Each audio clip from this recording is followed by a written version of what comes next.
I'm at, I be an Indian again. I'm telling them that Collinsville is where it's at. So when we on the field of court, they better be aware of that. They scared of that. Of course. Look at the ceiling. What up, Mr. Floyd? Yeah, Collinsville. And yes, I'm glad to say that I'm a Kahok. I'm about to graduate. Yeah. You know what it is. Collinsville High School, a champions. Yeah. Screaming that's us. And when we on top, boy, quit fussing. All around my town, everything is white and purple, white and purple, white and purple, white and purple. We shut it down for the school and the sports team. White and purple, white and purple, white and purple, white and purple.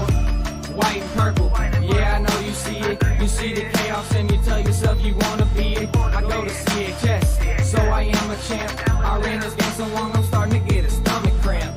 Class of 1 and 2, but we're number 1. Shout out to all my juniors, yeah, you know we get it done. White and purple, you already know. It's little easy peasy and that boy lay low. Yeah, you know what it is. Collinsville High School, a champions. Yeah, screaming that's us. And when we on top, boy, quit fussing. All around my town, everything is white and purple, white and purple, white and purple, white and purple. We shut it down for the school and the sports team. White and purple, white and purple, white and purple, white and purple. I'm about my white and purple, Scarface and DJ Screw. We on the peak of the mountain, best at what we do. Yeah, we the champs, homie, but we ain't selling shoes. These boys bleeding purple, call us the cheapest crew. They don't gotta do it big, cause I don't play no sports. I play my cards right. Now a good report. When Dub 12 comes, it's time to roll off. I'm the back cause everybody rolling with me, K-Hawks. Yeah, you know what it is. All the freshmen, sophomores, High school champions. yeah, they know what it is. All around my town, everything is White and purple, white and purple, white and purple, white and purple. we shut it down for the school and the sports team. White and purple, white and purple, white and purple, white and purple. Yeah, you know what it is. Collinsville High School, a champions. Yeah, screaming that's us. And when we on top, boy, quit fussing. All around my town, everything is white and purple, white and purple, white and purple, white and purple. We shut it down for the school and the sports team. White and purple, white and purple, white and purple, white and purple.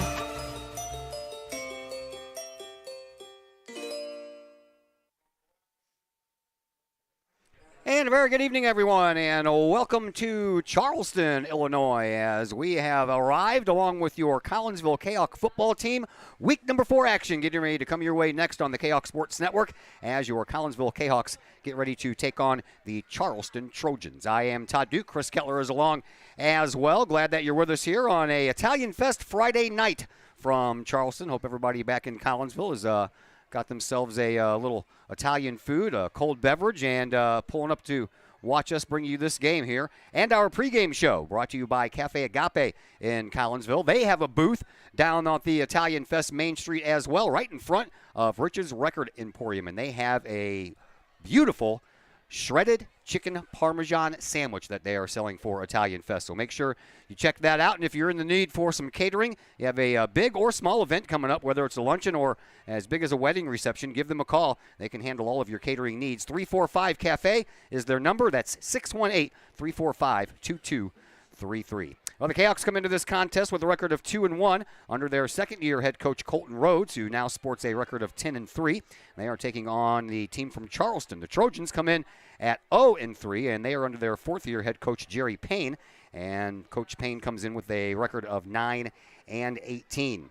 After starting the season with a loss at home to Belleville East, Collinsville has put that game behind them with a combined score of 76-14 and wins at Triad in week number 2 and versus Alton at home in week number 3, with the latest being a 47-0 win against the Redbirds one Friday ago at Kahok Stadium. Kahawks trying to make it 3 wins in a row in Charleston tonight as Collinsville takes on the Trojans team that CHS beat last year 49-14 at Kahok Stadium. In that game, Collinsville's Colby Anderson threw for 164 yards and 4 touchdowns with a 9-for-13 performance from last year's quarterback, hitting wide receiver Darren Pinnell with 2 touchdowns totaling 50 yards.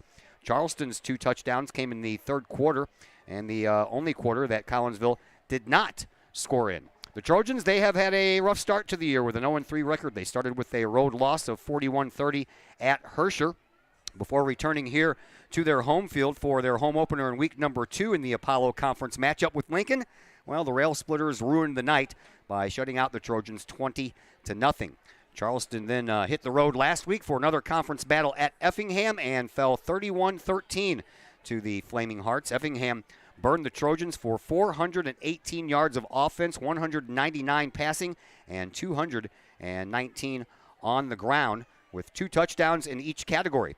Charleston only gained 10 yards on the ground in that game against Effingham last week, and the Trojans so far this year have given up 1,136 yards of offense to their opponents in those 3 losses.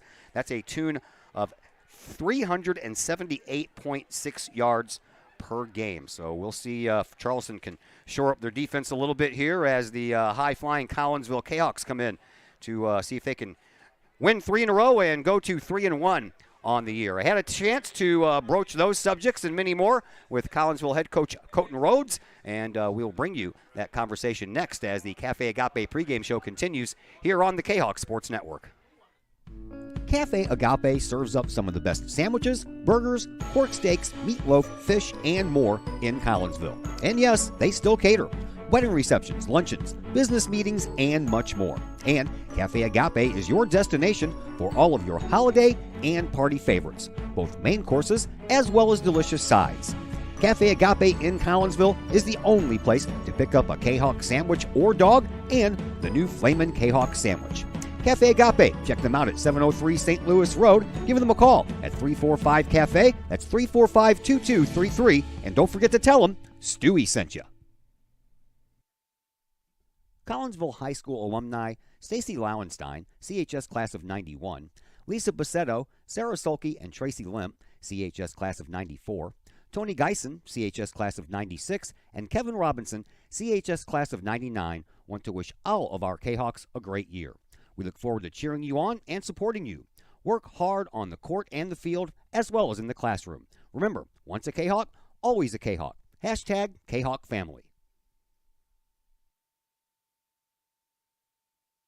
Your home is where you feel happy, safe, and secure. So if you see signs of foundation problems like cracks or uneven floors, worrying is natural, and getting it fixed is crucial. Woods Basement Systems understands. We've been solving foundation worries since 1986. Woods experts have the training and equipment to make permanent repairs. So stop worrying, because with Woods, it's fixed forever. Foundation problems don't get better with time, they get better with Woods, the all things basement-y experts. Call or go to woodsbasementsystems.com today.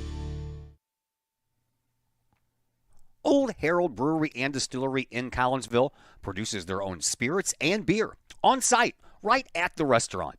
Pair that with some of the most unique menu items around the entire metro area, and you can see why they are such a hit. They can handle you and your family, or they can handle you and your group. Throw in the occasional live entertainment, and you can see why Old Herald Brewery and Distillery is a must-stop destination in Collinsville. Old Herald Brewery and Distillery, 115 East Clay Street in Collinsville, 618-855-8027, or online at oldheraldbrewing.com. Just because we're adults doesn't mean we don't have toys, am I right? If your adult toys consist of boats, campers, or RVs, then you need to call the GASA storage team of professionals. Winter weather in the Midwest can be quite harsh, and finding a place to properly store those expensive toys for winter can be just as rough as a Midwest winter. That's where the GASA storage team comes in, with outdoor self-storage and covered storage for your toys. They even have tractor-trailer parking, conveniently located at Horseshoe Lake Road and 111 in Pontoon Beach. GASA Storage, for the safe storage of all of your toys. Contact the GASA storage team, gasastorage@gmail.com, or call today, GASA Storage Team, 618-797-6100. Cafe Agape serves up some of the best sandwiches, burgers, pork steaks, meatloaf, fish, and more in Collinsville. And yes, they still cater. Wedding receptions, luncheons, business meetings, and much more. And Cafe Agape is your destination for all of your holiday and party favorites, both main courses as well as delicious sides. Cafe Agape in Collinsville is the only place to pick up a Kahok sandwich or dog and the new Flamin' Kahok sandwich. Cafe Agape, check them out at 703 St. Louis Road. Give them a call at 345-CAFE. That's 345-2233. And don't forget to tell them Stewie sent you. And we welcome you back into the Cafe Agape pregame show here on the Kahok Sports Network. Hope everybody's enjoying Italian Fest. We are in Charleston, Illinois, as we have a little football to bring you. Week number 4, as your Collinsville Cahoks get ready to take on the Trojans of Charleston High School. Joining us now, Collinsville head coach Colton Rhodes. Let's go back to week number 3, 47-0 win at home versus Alton. Give me your thoughts on the game. Great job, whole team, right? Whole team executed. Offense, defense, special teams, everybody did their job. When you put up 47, you get a goose egg over there. Punt team never sees the field. That's a pretty good game, and you look forward to having those games. You know you're not going to get many a year, but when you do get one, everything kind of hits together. You get pretty happy afterwards. Started off pretty well, too, with a 60-yard kickoff return by Darren Pennell. I know that drive fizzled, but it didn't take you long to figure things out after that. Yeah, no, I mean, we had a great first drive. It was just kind of stalled there after we snapped the ball 20 yards over quarterback's head, but, you know, sometimes those mistakes happen and you got to fight through them. So once we ended that drive, we shut them out on defense, and then the scoring really started after that. So I was really pleased to see the defense have the offenses back there. After we had a bad snap, the defense picked us right back up and got us the ball right back. So. Ethan Bagwell, your quarterback, 1 yard shy of throwing for 300 yards last week. That's cool. Oh, yeah. No, he did a great job. His accuracy looked better that game. He looked more confident. He was moving around out of the pocket well. Even when he had some pressure, he was just rolling and hitting guys in open space. So he looked really good. You're starting to see that confidence kind of build with him, and it's nice to see him pick up where we kind of think he's supposed to be as a player on this field. And when he runs the ball, man, that's a load to bring down. Yeah, I don't want to tackle him. He's bigger than me. I talk to him every day, and I look at him, and I'm like, if he's running full head of steam at me, I don't want to be a high school safety trying to tackle him. So I'll get out of his way if he's running at me at practice, that's for sure. Number 9, Jerry Richardson, needs about 22 more yards to become the all-time leading Kahok rushing leader. Had a good game last week, plus he had some more passing yards. He's just, we already know about him. He's versatile. Oh, yeah, we're gonna continue to use him in a variety of ways and just try and look at what the defense is doing against him when he's at running back and what they're doing against him when he's at receiver. And we'll get him the ball however we think is going to be the best way to get him the ball. And if that's, if he runs for 22 yards a game or if he runs for 222 yards a game, doesn't matter to us because he's going to get his touches and do something with it. Junior linebacker Roland Arms, what an outstanding game he had, man. The first 3 games, as a matter of fact, in the win over Alton, he had an interception, he had a quarterback sack, he had a touchdown. How cool is it to get those guys involved in the offense and give them a little bit of the taste of of scoring? Yeah, no, that was fun. At the end of the game there, I was just kind of rotating him running backs, having them bring the plays into the quarterback so he wasn't running over here. And I was just like, all right, you're going in, this is the play we're running. And his number got called up. He ran he's just 7 yards out. He ran for about 5 yards and got stopped. And then the JV, the underclass offensive line, just all jumped on his back and threw him into the end zone. So that was awesome to see because those guys wanted it just as bad as Roland did. And they all jumped into the pile and pushed him in. So that second effort was fun to watch from the sideline. And we touched on the defense, and he's a part of that as well. He's up there in the top with 9 solo tackles, 10 assists, 19 total. Him and Isaiah Gordon are leading the team in that category. Your defense has been playing outstanding since actually the Belleville East game. Yeah, and they played well that Belleville East game. They had basically three broken plays for all of East touchdowns that game. And now that we've kind of cleaned that up, we're starting to minimize those broken plays. It's high school football. You're going to have a blown coverage here or there. That happens every week on Saturdays and Sundays too. So it's going to happen. But no, they're playing great, and I love to see them out there competing and really doing it for us. They give us great momentum on offense. Every time they get a takeaway, it just feels like, we're going to score now on offense. So it's good to see. You're averaging about 4 touchdowns a game on offense, and you're only giving up about 1.3. I would imagine those numbers are something you want to keep going. Yeah, I got no problems with the point differential there. If we can keep that going, I'll be plenty happy. So hopefully we can see something like that tonight too. All right, we're about halfway point. 4.5 is halfway through 9, so we can't really talk to you about that at halftime and next week, so we'll do it this week. About halfway through the season, how's the health?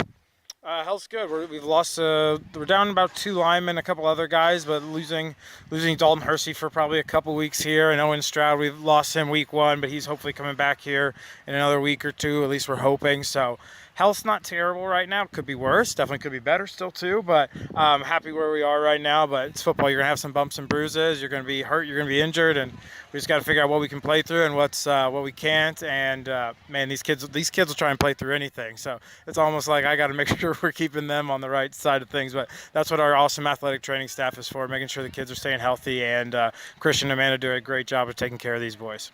You have Charleston here tonight. They're struggling a bit. They're 0-3, giving up over 300 yards a game to the opposing offenses. Something you need to take advantage of.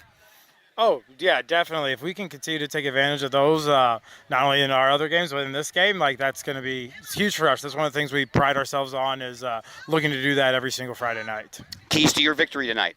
We've got to cut down on the penalties. That's something that's been a talking point, and some of them are knick-knack, here or there, but we have to cut them down, and we know that, and that's going to be a focus for us tonight. So if we can cut down our penalties and limit our mistakes, I think we'll do just fine here in Charleston tonight, and should be a good one. Charleston they're 0-3, but they fight hard. They don't quit in any of their games. They didn't quit against us last year, and it's going to be a fun one tonight for us. Final question for you: any worries about playing on real grass? Nah, we practice on the hill. We're fine. The kids are going to say something about it, but they'll be fine. I'm not worried about it. Thanks for the visit, Coach. Good luck. No problem. Thank you. That is Colton Rhodes, your Collinsville Kahok football head coach. We'll take a break here on the Cafe Agape pregame show. When we come back, we'll throw Collinsville starters at you and names and numbers. All that and more coming up on the Kahok Sports Network. Cafe Agape serves up some of the best sandwiches, burgers, pork steaks, meatloaf, fish, and more in Collinsville. And yes, they still cater. Wedding receptions, luncheons, business meetings, and much more. And Cafe Agape is your destination for all of your holiday and party favorites, both main courses as well as delicious sides. Cafe Agape in Collinsville is the only place to pick up a Kahok sandwich or dog and the new Flamin' Kahok sandwich. Cafe Agape, check them out at 703 St. Louis Road. Give them a call at 345-CAFE. That's 345-2233. And don't forget to tell them Stewie sent you. Brady Pest and Termite Management in Caseyville. Brady Pest and Termite Management is your local pest control source. The Midwest offers its fair share of pest problems, and Brady Pest and Termite Management is up to the challenge. Whether it's pesky rodents in the cold winter months or ants, spiders, and other pests in the warm months, Brady Pest and Termite is your solution. And termites? Brady Pest is tops in the Metro East in termite management. Do you have unwanted pests? Then call the best. Brady Pest and Termite Management in Caseyville. Call 343-1790 or on Facebook at Brady Pest and Termite. The Collinsville Education Association is a proud supporter of KahokSports.com and the Kahok Sports Network. The CEA is your partner as they work to ensure quality education for our children. The CEA advocates excellence and equity in public education and represent over 400 educators in 11 schools in both Madison and St. Clair counties. For more information, you can visit the Collinsville Education Association's Facebook page or the CEA's website at collinsvillecea.org.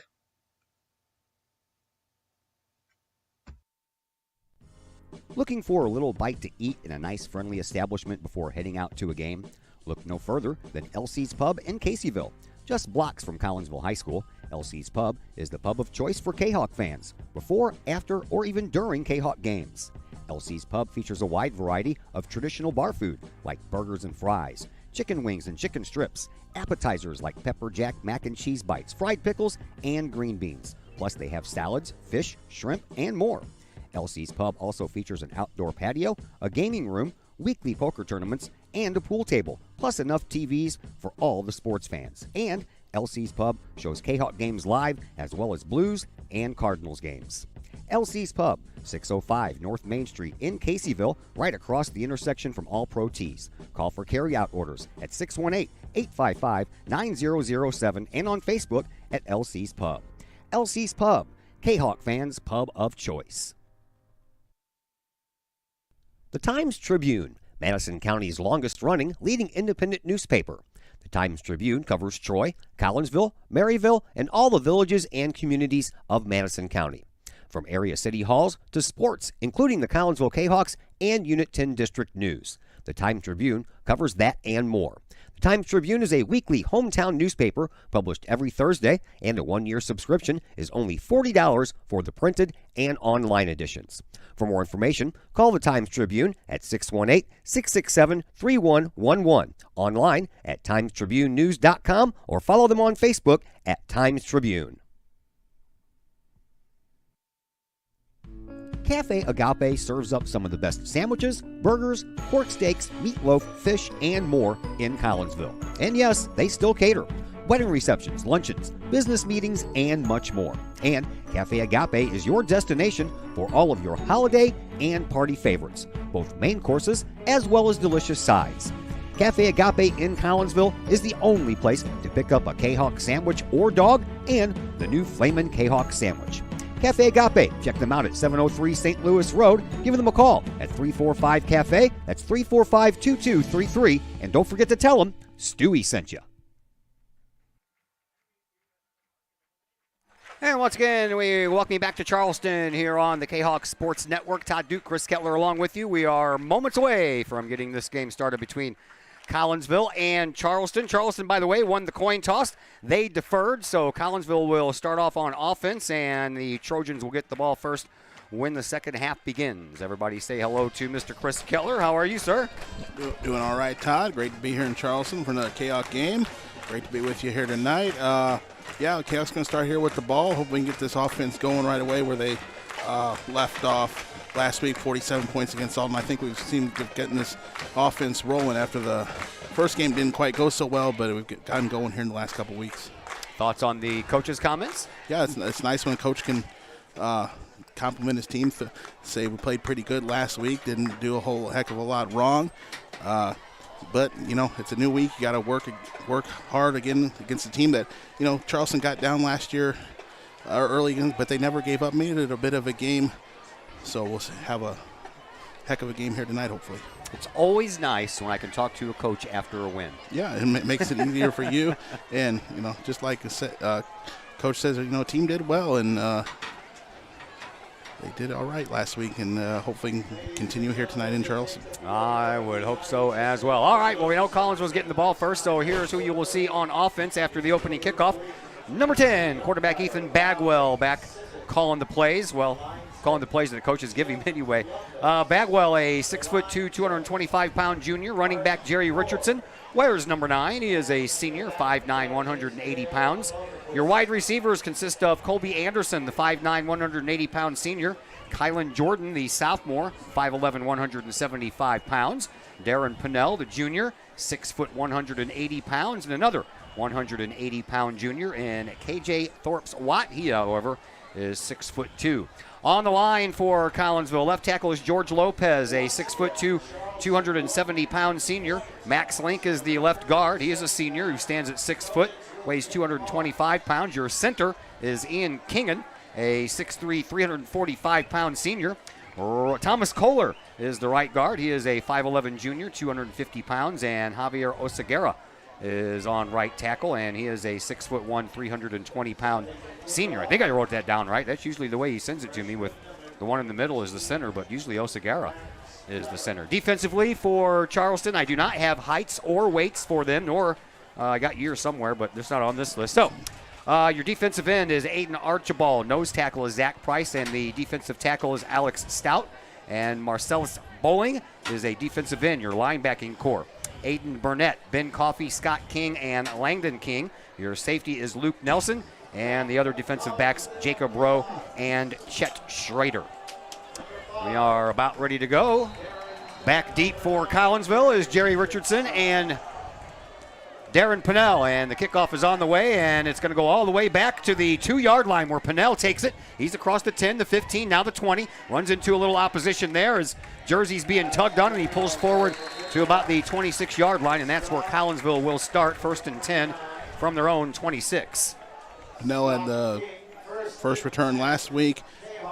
Big return didn't result in points after the Kahawks snapped the ball over Bagwell's head, and the drive stalled out, but hopefully we can get the touchdown here on the first drive today. Bagwell will lead his team out for their first offensive play, and Bagwell on the year is 37 of 68, 536 yards, 5 touchdowns, and 3 interceptions. That quarterback rating is going up to 96%. Richardson lines up as a slot receiver over on the far side. One lone receiver here on this near side. Bagwell back to pass, throws it immediately to Richardson. Richardson's got some room. He's got a first down, and he's over toward the sideline. He gets taken down right before he hits midfield. Big gain there on 1st and 10 for Collinsville. Just swing Jerry Richardson out there, the outside. Gets the ball in receiving yards there and moves the ball up the field. Richardson's 11th catch on the year. He came in with 162 yards and 2 touchdowns through the air. On the ground, Richardson has carried the ball 34 times for 223 yards and 2 touchdowns. Trips to the left side of this formation. One receiver on the far side. Handoff goes to Bagwell. Bagwell goes up the middle, has room, and gets taken down at the Trojans' 45-yard line. It's a pickup of about 8 on the play, and it'll bring up a 2nd down and short here for Collinsville. That time mechanics line up Colby Anderson in the backfield. He takes that carry up the middle. Jerry Richardson was out there as a receiver again. So 2nd down and 3 according to the scoreboard. We'll go with that. Wide receivers again. Trips on the left, 1 on the right. And once again, Colby Anderson is the lone setback over the right-hand shoulder of Bagwell. Bagwell in shotgun. He's back to pass. He looks. He throws down the middle, and it's off of the hands of his intended receiver, Kylan Jordan. Jordan has 2 catches on the year for 18 yards coming into this one. And that will stop the clock with 10:47 left to play here in this opening quarter. Jordan runs a bit of a slant there and just ends up being wide open. Just ball wasn't on him enough there to make that catch. So 3rd down and 3 here for Collinsville. KJ Thorpes-Watt lines up as a wide receiver on the far side. He's got Pinnell in the slot. 2 more wide receivers over here on the near side. 1 lone running back. Again, that's Anderson. He hands it off to Colby. Colby up the middle, 1st down. And he got tripped up at the last moment there by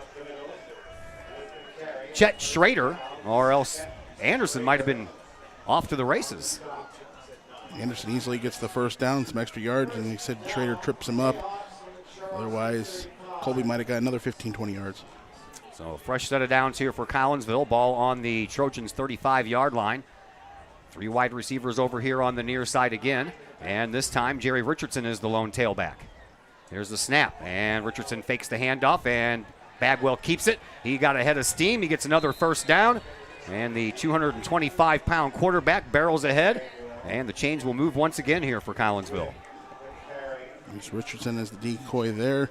Defense sneaks in there trying to stop him, and that leaves Bagwell wide open on that right side. So Collinsville steadily moving the chains here. Clock continues to move towards 10 minutes left to go here in this opening quarter. And again, Collinsville showing 3 wide receivers here on the near side. Kylan Jordan is the one closest to the sideline. Bagwell in shotgun, takes the snap, back to pass. He looks to his left, he throws it down the middle. He's got Colby Anderson wide open, and Anderson's down at the 1-yard line. Well, he just about fell into the end zone there for the touchdown.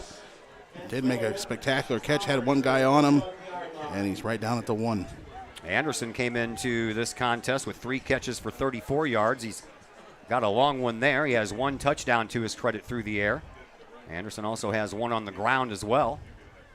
And we'll see this close to the goal line. I'll bet you $1 and some donuts that Richardson's going to get this ball. Bagwell goes under center. Yeah, he's going to take it himself. I would have lost that bet. I would have lost some donuts, man. Touchdown for Bagwell. A 1-yard run after a nice drive by Collinsville. Just follows the big center, Ian Kingan, after the snap. Gets that 1 yard, and Chris Chai will attempt the extra point. A 1-yard TD run by Bagwell. Like Pinnell doing the holding this week. And Chai launches it, and that is up, and that is good. So Collinsville on their first series takes a 7-0 lead, and we'll take a timeout. We'll come back, and the Charleston Trojans will get their hands on the ball offensively for the first time right after we take a timeout here on the Kahok Sports Network. The people of Illinois welcome you. The folks in Collinsville, Illinois, well, they want you to stick around for a while and enjoy the sights, the fun, the food, and, of course, the Collinsville Kahawks. The city of Collinsville is a proud supporter of the Collinsville Unit 10 School District. So welcome to Collinsville. Come on over, catch a Kahawks game, or enjoy some of the new places to eat, shop, and have fun. There's plenty to do for the young and the young at heart. Enjoy Christmas at the Collins House during the holidays, tunes at Bloom in the warm summer months, and more. There's plenty to do in Collinsville, so come on over for a bit. The folks in Collinsville would love to see you. For more information, go to www.collinsville.org. Todd Duke, Chris Keller back with you here on the Kahok Sports Network from Charleston. A 1-yard touchdown run by Ethan Bagwell. Bagwell's 4th touchdown on the ground this season. He came in with 34 carries for 135 yards. Now he has 35 carries for 136 yards. Chai ready to kick off. It's high, but not very deep. It's going to come down at the 30-yard line, and the return man kind of tripped up and hit the ground there. And once again, that was Chet Schrader. So once he hit the ground with the ball, there was nothing he could do about it. And that's where Charleston will start. And Charleston's offense looks like this. Your quarterback is Brett Spohr. Your tailback is Landon King. Fullback is Aiden Archibald. 3 wide receivers, Chet Schrader, Luke Bonstetter, Luke Wilson. And your line is Alex Stout on left tackle. Left guard is Marcellus Bowling. Your center is Owen Gertis. Your right guard is Jeremiah Loby. And Josh Lynn is your right tackle. We'll give you Collinsville's defense here after this first down play from Charleston. 1st and 10 from their own 30. They're going to throw it right away, and it's complete over here onto this near side, and that is complete to Langdon King, who came in with 18 catches for 44 yards. And we told you earlier in the pregame show that Charleston only gained 10 yards on the ground last week versus Effingham, so most of their yardage came through the air, and I would imagine we're going to see a lot of that here tonight too. Waste no time going to the air there. Offensive line bought Spohr enough time there for Stuber could get in there, and Colby Anderson out there makes the stop. 9:37 left to play here in this first quarter. Schrader lines up as a wide receiver over here on the near side. Spohr is in shotgun. One lone running back, and that running back gets his hand off and up the middle. A little bit off left tackle, Langdon King. 18 carries for 44 yards he had coming in, so he picked up nothing really. Back to the line of scrimmage. Actually, they're going to give him about a yard, so we'll call it 2nd down and 9. Not much to gain there. Kohler holding his spot, making the stop. 2 wide receivers on either side of this formation, and 1 lone setback again over the right-hand shoulder of Spohr. Spohr, well, it's a bad snap, but Spohr comes up with it. Now he's going to try to throw it, then he tucks it in and runs with it, and he gains about a yard. Defensively for Collinsville, your defensive front 3, Thomas Kohler and Max Link. Devin Habermill, the sophomore, 6'1", 210 pounds. Your linebackers are Thomas Hare, a senior at 5'10", 185 pounds. Jerry Richardson's back there as well. Eric Stuber, 6-foot senior, 175 pounds. Roland Arms had a great game last week versus Alton, the 5'10", 195-pound junior. Zay Norton, the 5'10", 205-pound junior. And your defensive backs, Colby Anderson, Darren Pinnell, and Isaiah Gordon, the 5'10", 160-pound junior. It is 3rd down and long here for Charleston. Back to pass is Spohr. He throws it down the middle and just off of the outstretched hands of Luke Bonstetter. Bonstetter is their leading receiver. He's coming in with 6 catches for 99 yards and 2 touchdowns. He is their JV starting quarterback, and from what I hear, the JV team is undefeated. Well, he's not able to make that catch there, and lots of traffic in the middle of there. Tough for Spohr to get that pass off with a couple guys wrapping him up. Cayucks force him to punt. Max Weber is the punter. He'll go back to punt. Jerry Richardson stands back at his own 30-yard line. So the Trojans did pick up a 1st down. After that, the drive kind of fizzled. High kick, and Richardson's going to let it go onto the ground, and it's going to take a Trojans roll, and it'll be stopped right about the 26-yard line. So Collinsville will start 1st and 10 from their own 26, already leading 7-0. Hope everybody's having fun at the Italian Fest. I'll be there tomorrow. I can never make the Italian Fest on Friday because I'm always doing football in September. Always.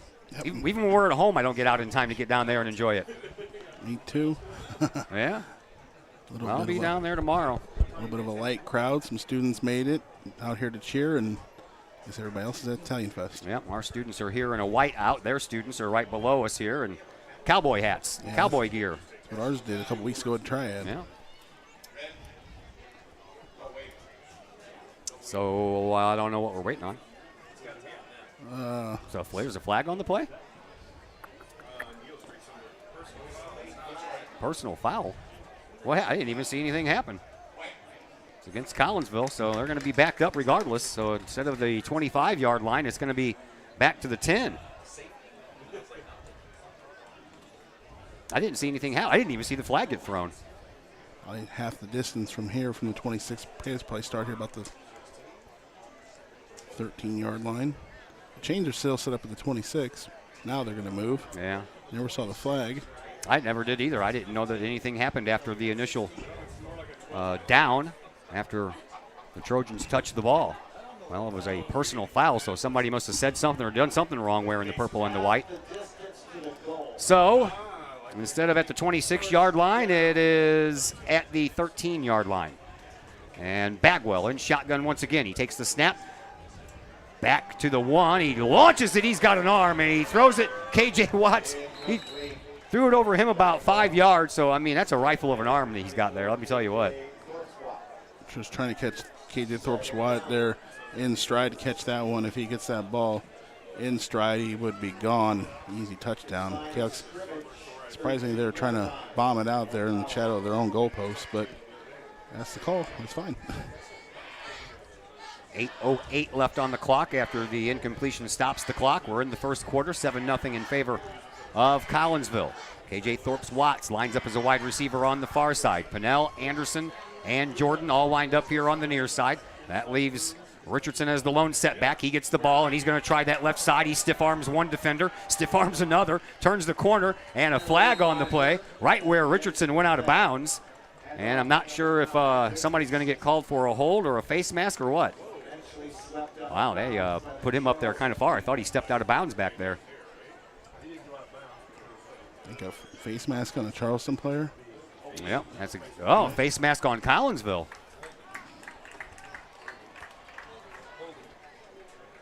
Holding. Holding? Looks like he did a face mask move there.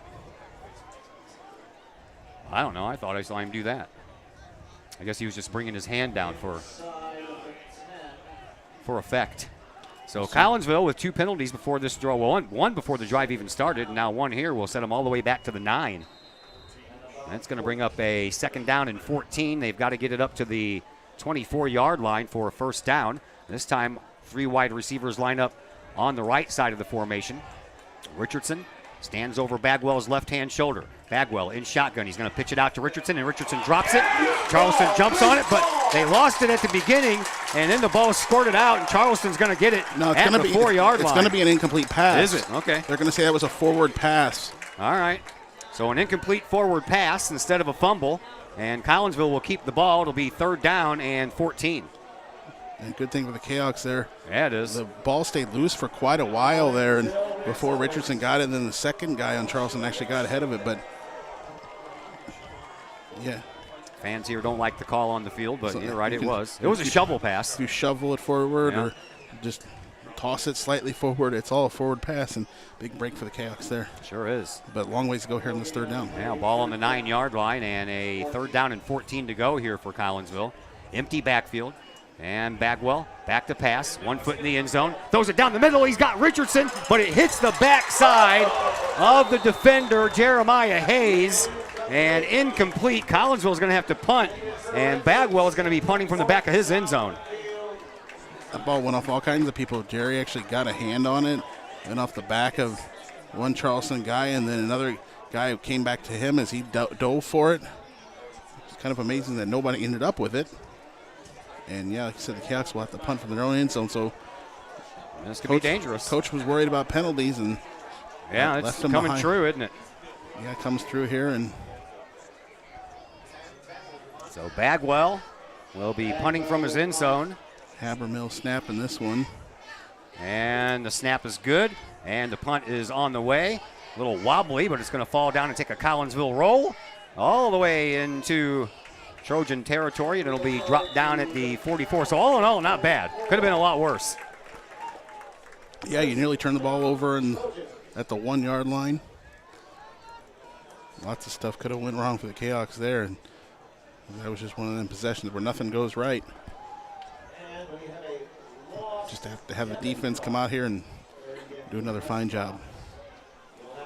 Defense has been playing stellar all year, so they will have to hold court here at midfield.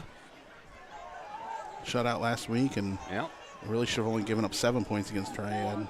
Sporer in shotgun, 2 wide receivers on both sides. He's going to throw over to the far side, and he throws it just a little bit behind the intended receiver, Luke Bonstetter, and it'll bring up a 2nd down and 10. Bonstetter, 2 receiving touchdowns in the year for them. Can't come up with that one. So a 2nd down and 10 coming up. Play finally comes in from Charleston. Here's 20 seconds left on the play clock, still so they're plenty okay. of time on the play clock. 3 wide receivers. Well, 2 wide receivers on this side. Man goes into motion. Here's a snap, and the handoff is going to go up the middle to Langdon King, and King will get modest success. He'll pick up about 3 on the play, and it'll bring up a 3rd down and 7. Yeah, he's really only just falling forward the whole time, and we'll take that when he gains about 3 or 4 yards. He really got on his feet moving a lot. But 3rd down here, so Cahoks have a chance to get another quick stop.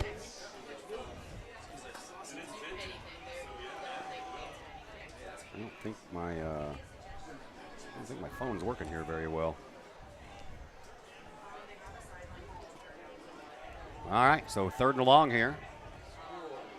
2 wide receivers on both sides of this formation. And Collinsville showing blitz. They back off at the last moment. Sporer back to pass. He lofts one way, a rainbow shot. That one's going to be out of bounds anyway, and it'll bring up 4th down. And we'll see if Charleston wants to punt, and exactly they do that. They bring Max Weber back out onto the field for his 2nd punt. Charleston is not able to connect on these passes. They're just a tad bit off. Sporer's got to find a way to connect with his receivers. So 4th down and long, and another punting opportunity here for Jerry Richardson. He stands back at his 20. Richardson just let it roll last time. Looking for a turn this time. There's another nice long punt. Richardson's going to catch this one, though. He's going to catch it at the 17-yard line. Turns on the Jets. Comes up that far side. He's got one guy, and he barrels over him into Trojan territory, and Collinsville will start off 1st and 10 from the Trojans' 45-yard line. Count on that. We got 1 flag here. Yeah, see right that. by that big C.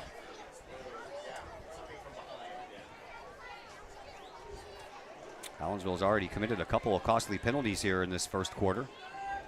And we'll see where this one's going to go. Already walking back, anticipating it's going to be on the Cahoks.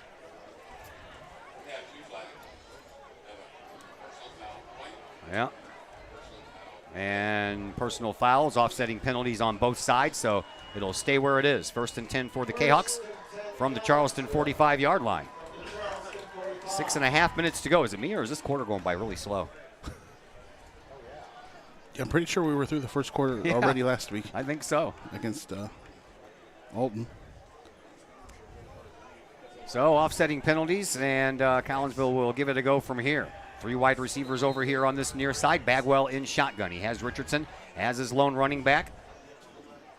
And a handoff to Richardson. Up the middle he goes and barely got touched. Gets a 1st down all the way down to the Trojans' 30-yard line.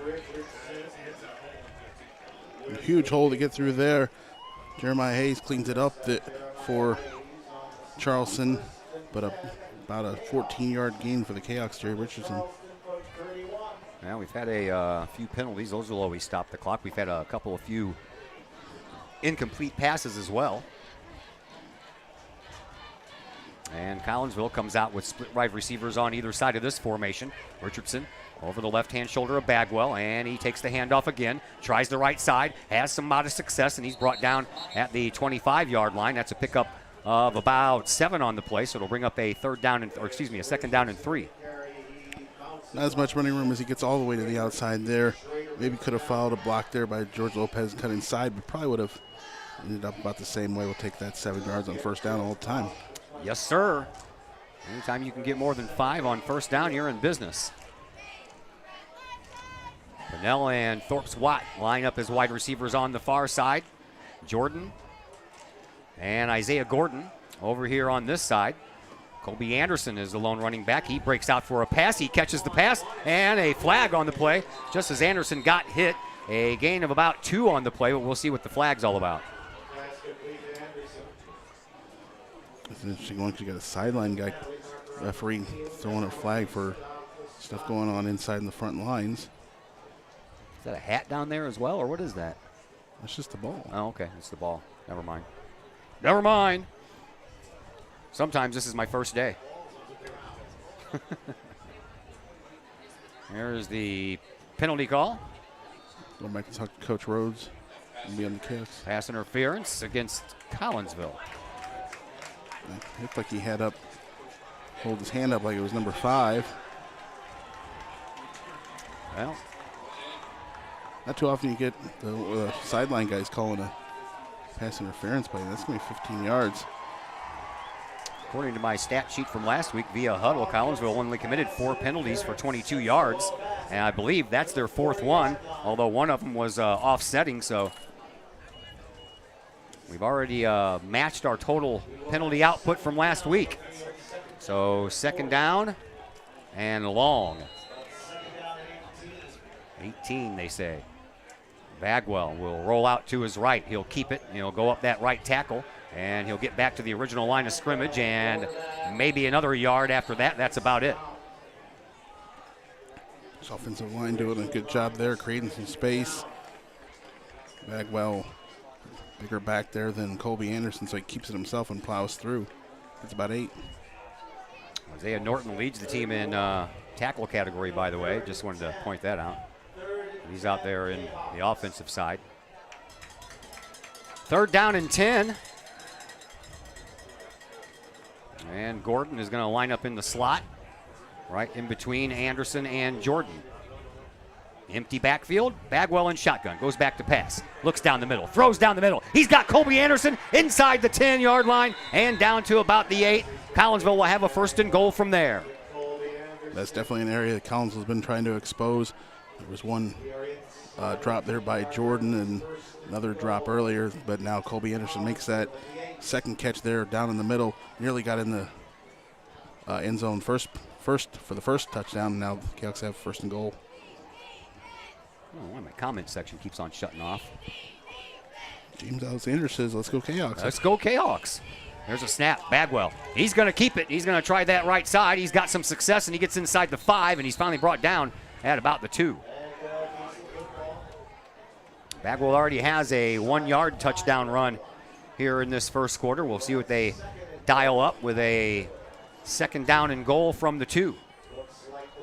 Last time it was down at the 1. Bagwell went under center and just fouled Kingan in. Looking for a handoff here. Bagwell in Colby. shotgun this time instead of under center like he was last time. And we'll see if Colby Anderson is going to get this handoff, and he will, and he'll go up the middle, and he'll be in for a touchdown. 2-yard run by Colby Anderson, and Collinsville awaiting the extra point try. So despite some penalties, the Kicks work through them that time there and get down. Big catch by Colby Anderson sets him up, and then he finishes off with the score. So Andrew Chai coming in for the extra point.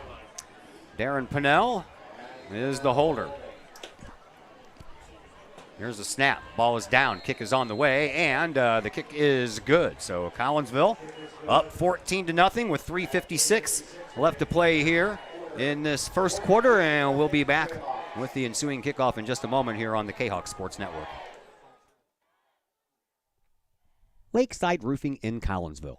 Let the professionals at Lakeside Roofing protect your most important investment, your home or business. Have the elements taken a toll on your roof system? Notice a leaking roof? Maybe it's time for a free roof inspection.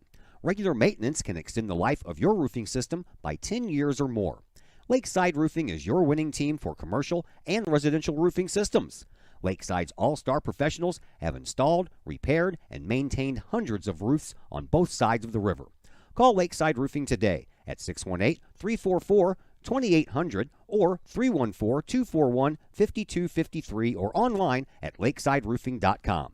Lakeside Roofing, celebrating 50 years of serving the metro area. Choose experience, choose Lakeside.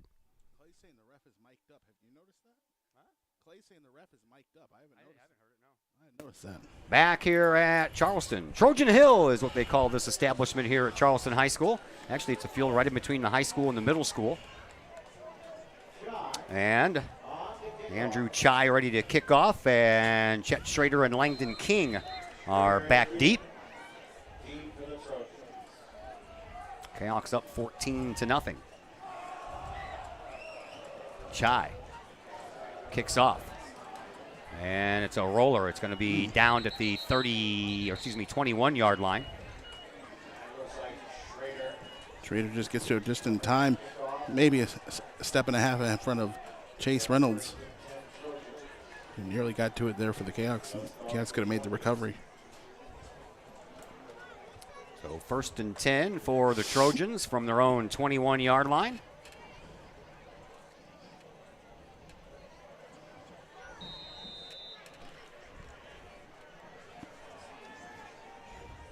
And they send out one wide receiver on the left side of the formation. They have split tailbacks, one on each side of Brett Spohr. Here's the snap, and the handoff is going to go nowhere. Back to the line of scrimmage if they're lucky, and I think that's about all they got there. Yeah, you got defensive line guys really held up there for the Cahoks, including Devin Habermill and Isaiah Norton coming in there from the linebacking position. That was Jeremiah Hayes in his first run of this game. He came in as the leading rusher, 23 carries, 149 yards, and a touchdown. 3:25 left to play here in this opening quarter. 14-0 in favor of Collinsville. Kahawks trying to win 3 in a row after a season-opening loss to Belleville East at home. One wide receiver here on the right side, two on the left side. Spohr in shotgun. Here's the snap. He's going to hand the ball off. Up the middle it goes, and a little success this time, unlike the last time. And they'll down the running back at the 26-yard line. So a gain of 5 on the play, and it'll bring up a 3rd down and 5 for Charleston. He wiggled his way through a little bit of a hole there. Thomas Hare stood him up, though, stopped him, and the Cahoks forced another 3rd down. See if the Kahawks can force another punt here as Jeremiah Hayes checks back into the game for Charleston. He'll take the place of Aiden Archibald, and he'll remain in at running back. 2 wide receivers on either side of this formation. 3rd down and 5 for Charleston. Ball on their own 26-yard line. Kahawks looking for a stop here. Here's the snap. Spohr back to pass. He's going to step up and run. Now he launches it downfield. He's got a man open, and it's just broken up by Darren Pinnell. That was intended for Luke Bonstetter, and Bonstetter almost pulled that one down.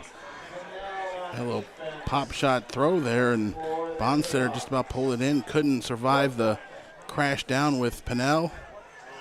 I think Pinnell might have reached around and he knocked it out as they were falling down. Keep swatting at it there and knock it down. So once again, Max Weber is in for his 3rd punt attempt of this first quarter, and we still have 2:14 left to go in the opening frame. Colby Anderson. Colby Anderson, yeah, he's back deep this time instead of Richardson. And that's a high snap, and that ball is going to be out of bounds right at midfield at the 45-yard line. Yeah, Weber just got it and just pointed himself to the right sideline, just do everything he can to get rid of it and make the best out of that. Hey, he did that side kick that goalkeepers in soccer are taught to do instead of kicking it straight up in the air. Kick it to the side with a good foot swinging out, and that's exactly what he did after that high snap. He didn't have much of a choice. Couldn't set himself to punt it away normally, so he had to get rid of it as quickly as he can. So Collinsville is going to start off in Trojan territory once again. 1st and 10 from the Charleston 45-yard line. 3 wide receivers go on the far side, 2 on the near side. That's a tight end set, actually, so 3 on the far, 1 on the near. And Anderson will take the handoff. He'll go up the middle, and he'll have some room to move. He gets past 1, spins, and down at the 35-yard line. Gain of 10 on the play. It's going to be close to a 1st down, maybe 9.5 yards instead of 10. And it'll bring up a second down and a short one to go. Yeah, time for a shot down the field, right? Yeah. Second and short. Kahok might look to get a big gain here.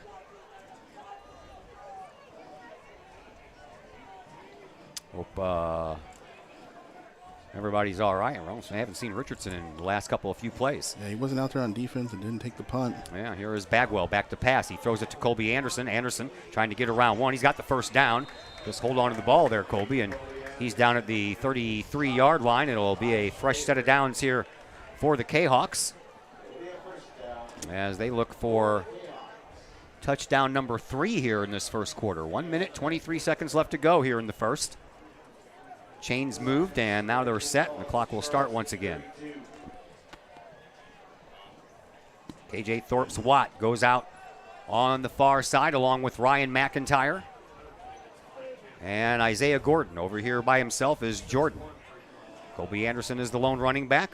Bagwell in shotgun. Hands the ball off. Nope, pulls it back, takes it himself. And the 225-pound quarterback just barrels forward with about 3 people on his back and picks up positive yardage, about 3 yards on the play.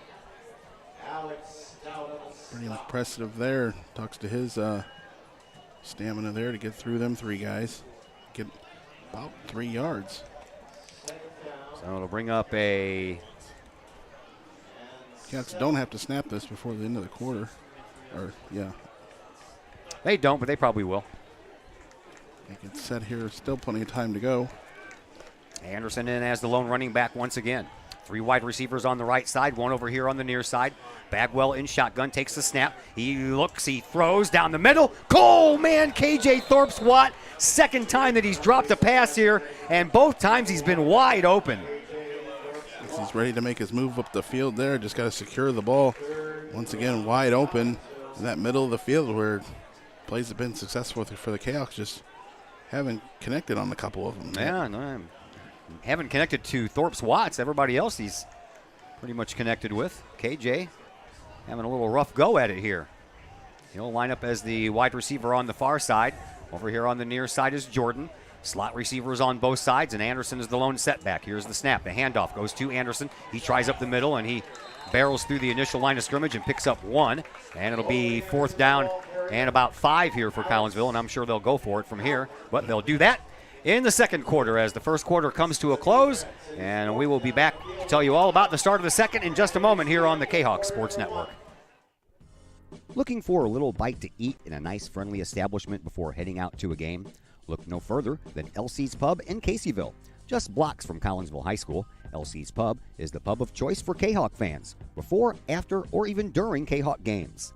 LC's Pub features a wide variety of traditional bar food like burgers and fries, chicken wings and chicken strips, appetizers like pepper jack mac and cheese bites, fried pickles, and green beans. Plus they have salads, fish, shrimp, and more.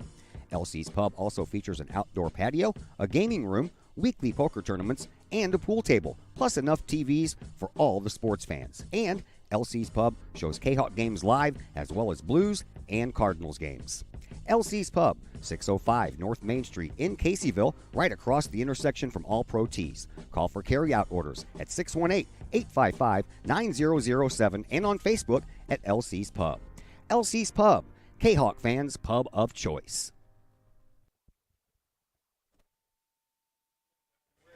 Back here at Trojan Hill at Charleston. Todd Duke, Chris Kettler along with you. We are just about ready to start the second quarter here. And Collinsville has the ball on 4th down.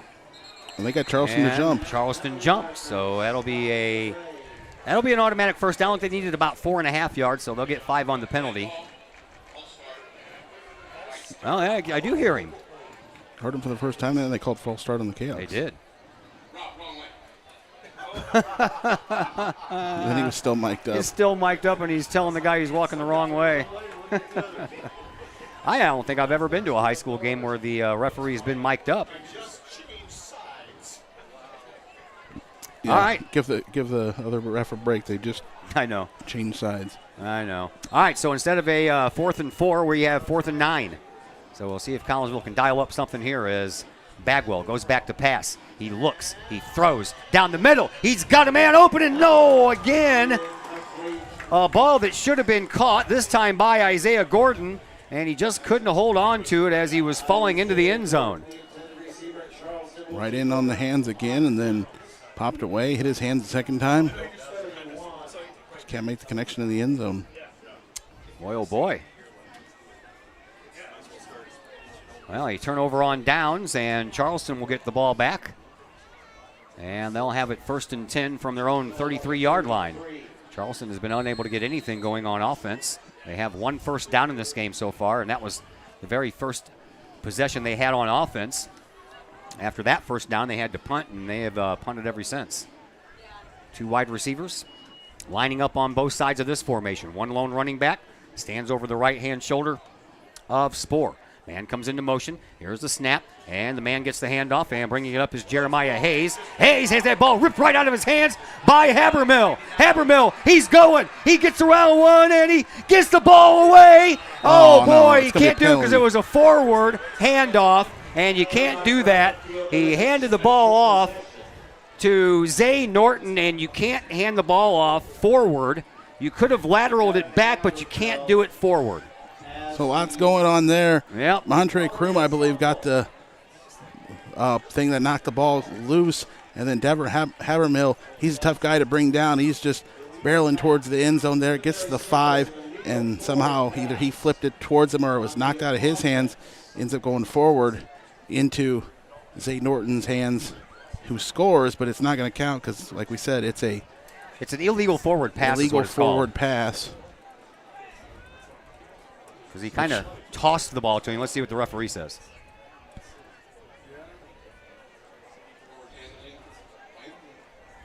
I didn't understand any of that. I'm not sure if his mic's working all the time. He said something. White. Yeah, all I heard was white at the end of it. So all right, so they'll mark off some yardage, and Collinsville will still have the ball because they did recover a fumble. This ball's going to be just outside the 10, so it should be 1st and 10 on the 11. It's a 5-yard penalty, so it'll be 1st and 10 from the 11. They can get a first down at the 1. And Bagwell in shotgun once again. Colby Anderson is his lone setback. Where'd that whistle come from, man? Mike was on. He blew the whistle. Man, there is the throw and a complete pass. Did he get in? No. Down at the 1-yard line. A nice catch there by Kylan Jordan. And he tried to fight his way into the end zone, but just came up short. He does everything but get the touchdown there, gets the first down, and makes a heck of a catch. He'll probably just see what the Cahoks did before and have Bagwell plow his way through here. So, another ball at the 1-yard line. We've had a 1-yard run for a touchdown, a 2-yard run for a touchdown, and I'm going to guess we're going to have another 1-yard run for a touchdown. Anderson stands behind Bagwell. Here's the snap, and the handoff goes to Colby, and Colby is in for a touchdown. So 3 touchdowns totaling 4 yards, and back-to-back touchdown runs by Anderson. 10:56 left in this second quarter as we await the extra point by young Mr. Andrew Chai. Pennell, the holder. Here's the snap, ball down, kick is on the way, and the kick is good. So Chai is 3 for 3 on the extra point tries, and Collinsville has themselves a 3-touchdown lead. We'll take a break, come back and tell you all about Charleston's next possession after a timeout here on the Kahok Sports Network. Projects in and around your home can be daunting and overwhelming. Take the stress out of those projects and let AW Indoor and Outdoor Solutions do all the heavy lifting. Former Kahok Adam Welly can help knock those projects off your list. From framing drywall, painting, and stair work inside to deck work, hardscapes, and concrete and retaining wall construction outside your home, including power washing and brush removal. Whatever the task, AW Indoor and Outdoor Solutions can help. Call Adam Welly for a free estimate at AW Indoor and Outdoor Solutions, 314-252-8010. That's 314-252-8010.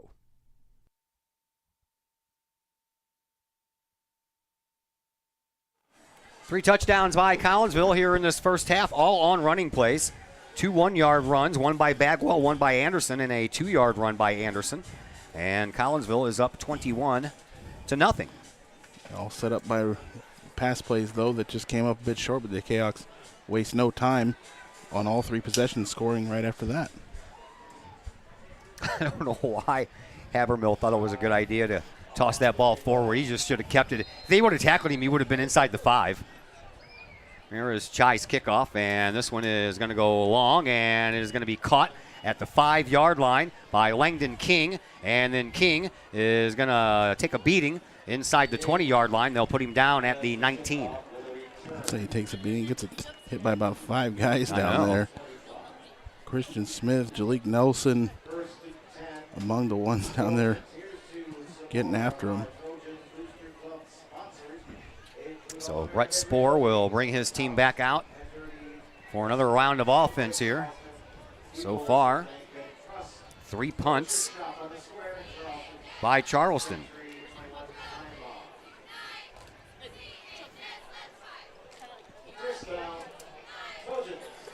Collinsville's defense holding steady once again.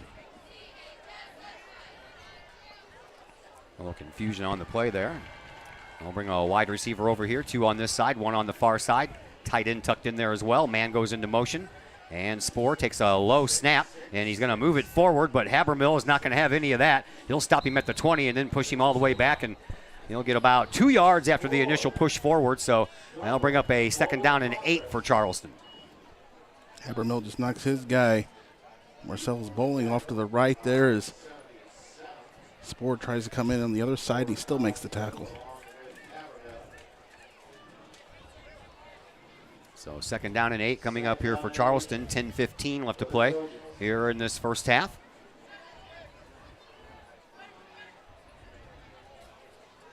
And Spoor over to the sideline, gets his marching orders from Jerry Payne. And the Trojans are ready to go. Chet Schrader lines up as a wide receiver on the far side, along with Scott King. Here's a throw, and it's going to be caught by Langdon. He's got some room. Colby Anderson, he's back there, but he gets twisted around, and Langdon still on his feet. Then he gets tracked down from behind by Colby Anderson, who never gave up, and the Charleston Trojans have the football in Kahok territory.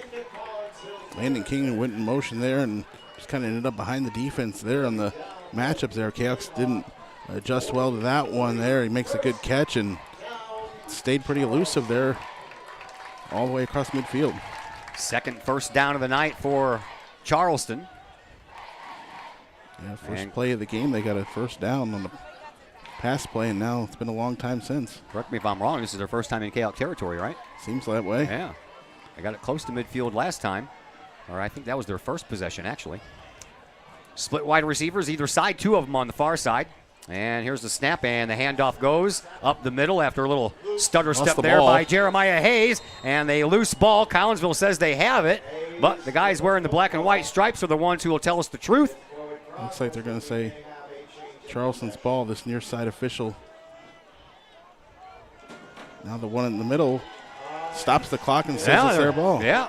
Kahawk's Man with ball. the white hat says it's Kahawk's ball, so the 2nd turnover by Charleston. Still not convinced this ref on the near side. I think they're saying maybe what you see, what we see. Yeah, they're talking about it. So they're going to talk about this.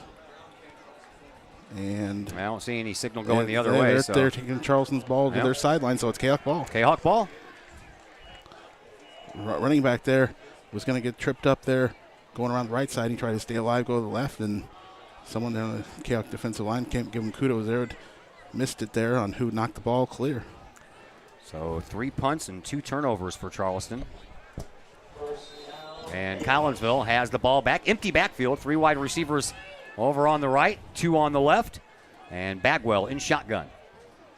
Here's a snap. Bagwell back to pass. He looks and he throws it down the middle, and he's got a man open, and that's a nice catch by Collinsville's Ryan McIntyre. And McIntyre will get it all the way down inside the 30-yard line to the 25-yard line they're going to put him down at. His first time out there on the field with McIntyre. He lines up there, got some space between him and the DB, makes the catch. Nice job there, Mr. McIntyre. McIntyre came in with 3 catches for 26 yards. He's been out there in pretty much every offensive set since Jerry Richardson went out, but now I see number 9 out there, so Richardson's back into the game. He lines up as a slot receiver over here on the right side.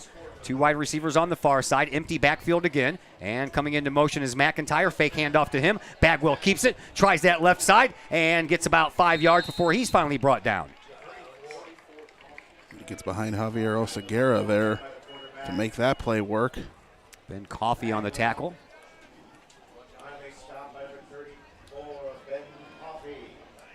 So Collinsville, 2nd down and 4 here as they have the ball on the Trojans' 19-yard line. Jordan lines up all the way over on the far side. That's where the Kahok sideline is. 3 wide receivers over here on this right side. 1 lone running back, that's Richardson. Here's the snap. Richardson gets the handoff. Tries out the left side. He's got room, and he gets across the 10-yard line and gets brought down at about the 7-yard line. So Collinsville will have the ball 1st and goal from there. Initially trying to follow his blocks, but ended up having to cut it to the outside. Gets a good gain. 7:40 left to play here in this first half. 21-0 in favor of Collinsville. 1st and goal from the 7-yard line. Richardson again is the lone running back. Trips right.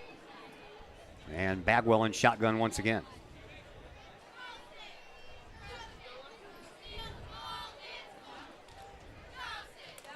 Here's the snap. And the handoff goes to Richardson again. He tries that left side again, and this time not as successful. He gets stopped out of bounds at about the 5-yard line. So a gain of 2 on the play. And it'll be 2nd and goal for Collinsville from there. A little less running room there. Cats trying to drive this one in on the ground.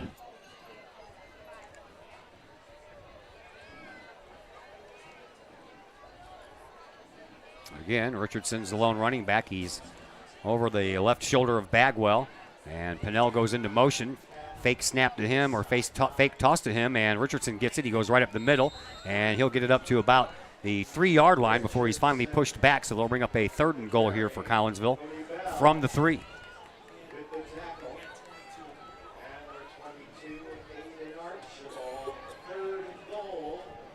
So we'll see how Collinsville wants to play this. They get down here inside the 5. They've been doing a lot of running. 3 touchdowns, all 3 of them totaled 4 yards. Bringing Habermill, who I guess is going to line up as like a tight end, or maybe as a fullback and try to bust a hole here. Yeah, he lines up right behind the offensive line, so it's almost like an extra lineman. There's the snap, and Richardson's going to go that way, and he gets tackled from behind on a nice open field play there by Langdon King, and it's 4th down and goal now for Collinsville. King come around that right side there, blocked. Yeah, came around the backside. Somebody missed him there. Otherwise, that play was set to work with Habermill as basically an extra blocker. They keep Habermill in there as well. He'll walk up to the same position right there between the right tackle and the right guard. Bagwell in shotgun. And here's the snap. Bagwell's going to go back to pass. He looks, he throws, and he's got it there in Pennell. Touchdown. No, incomplete, they said. Incomplete. Ends up dropping it. Yeah, so a turnover on downs. And Collinsville will go back on defense, and the Trojans will be backed up into the shadows of their own goalpost. Couldn't tell if he caught it or not because Pennell's back was turned to me. I saw the ball make it in there, but I never saw it hit the ground. Right in on the hands again. Yeah. Just another one. Garrett's unable to finish the catch. All the passes Bagwell have been right on. Oh, yeah. No problem with Bagwell's throws. These guys have springy hands tonight. All right, so Brett Spohr and company will come out, and Spohr will be in shotgun. He'll take the snap, and he'll be already in his own end zone. 1 lone running back. And here's the snap. Spohr back to pass. He steps up. Now he's got some room to run, so he's just going to take off. Collinsville will play chase. He'll pick up the first down and then run out of bounds right at the end of his bench. And that's all the way up to the 21-yard line. That's a gain of 20 on that play. Bound to happen on a play like that. Defense gets excited there. They want to maybe try to get the stop in the end zone for the safety and leave some extra running room there for quarterback. Gets out to the 20. 5:27 left to play here in this first half. 21-0 in favor of Collinsville. And the Trojans are trying to move the ball. They did on that one, 20 yards or about there, something like that. Biggest gain of the game. Yeah, here is Spoor. He'll take a low snap. He'll go back to pass. He'll step up, and then he'll get rid of it, but he already had a guy draped all over his receiver's back, and that was Malik Perry. And all over his back was Mondre Kroom. And it went for a couple of yards. Second down and 4 to go. 5 minutes to go here in quarter number 2.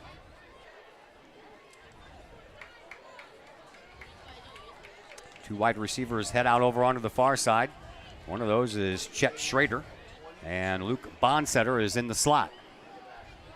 Spoor hands the ball off, goes up the middle with King, and he gets brought down right across the 30, so it's going to be a third, and maybe they give him the first down.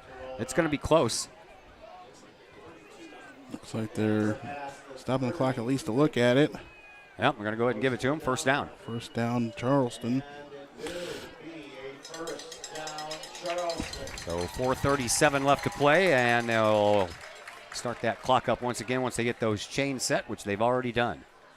And again, Bonsetter and Schrader on the far side as wide receivers here for Charleston. Here's the snap, a dropped snap by Spoor, but he picks it up, rolls out, throws the ball downfield, got a man open, and off of the outstretched hands of the intended receiver, Luke Nelson. Some of these snaps have been a bit low. Charleston had to pick up some up off the ground. And that was one of them there. Had trouble picking it up, and penalty flag. That's going to be a holding call against Charleston. And besides the offsetting penalties between the two teams, I think that's their first penalty, isn't it? First accepted penalties on Charleston tonight, and so they got to push them back farther than that, right? I think so. You got to go from the spot of the foul, which was pretty much on the line of scrimmage, wasn't it? No, right there on the 25 with them, right 5-7 yards behind the play. So okay, it's there we go. There we go. 16, 17-yard penalty. So 15-yard line. They've got to get up to the 42 for a first down, and it's all ready first down. So they've got 4 tries to do it. And now we're going to have a call. We're going to have a timeout. So the first timeout taken here tonight by either team, and we'll take a timeout right along with them, and we'll be back here in just a moment on the Kahok Sports Network. Chapman Trucking, LLC.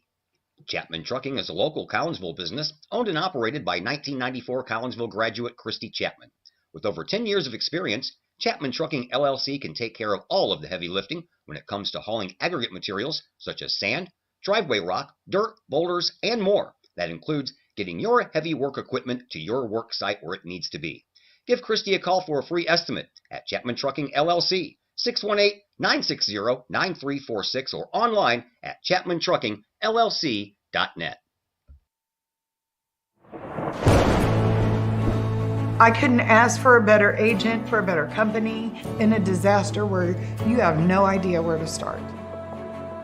I learned that there's not a given in life. It takes a team. There's people that are going to watch out for us and they care.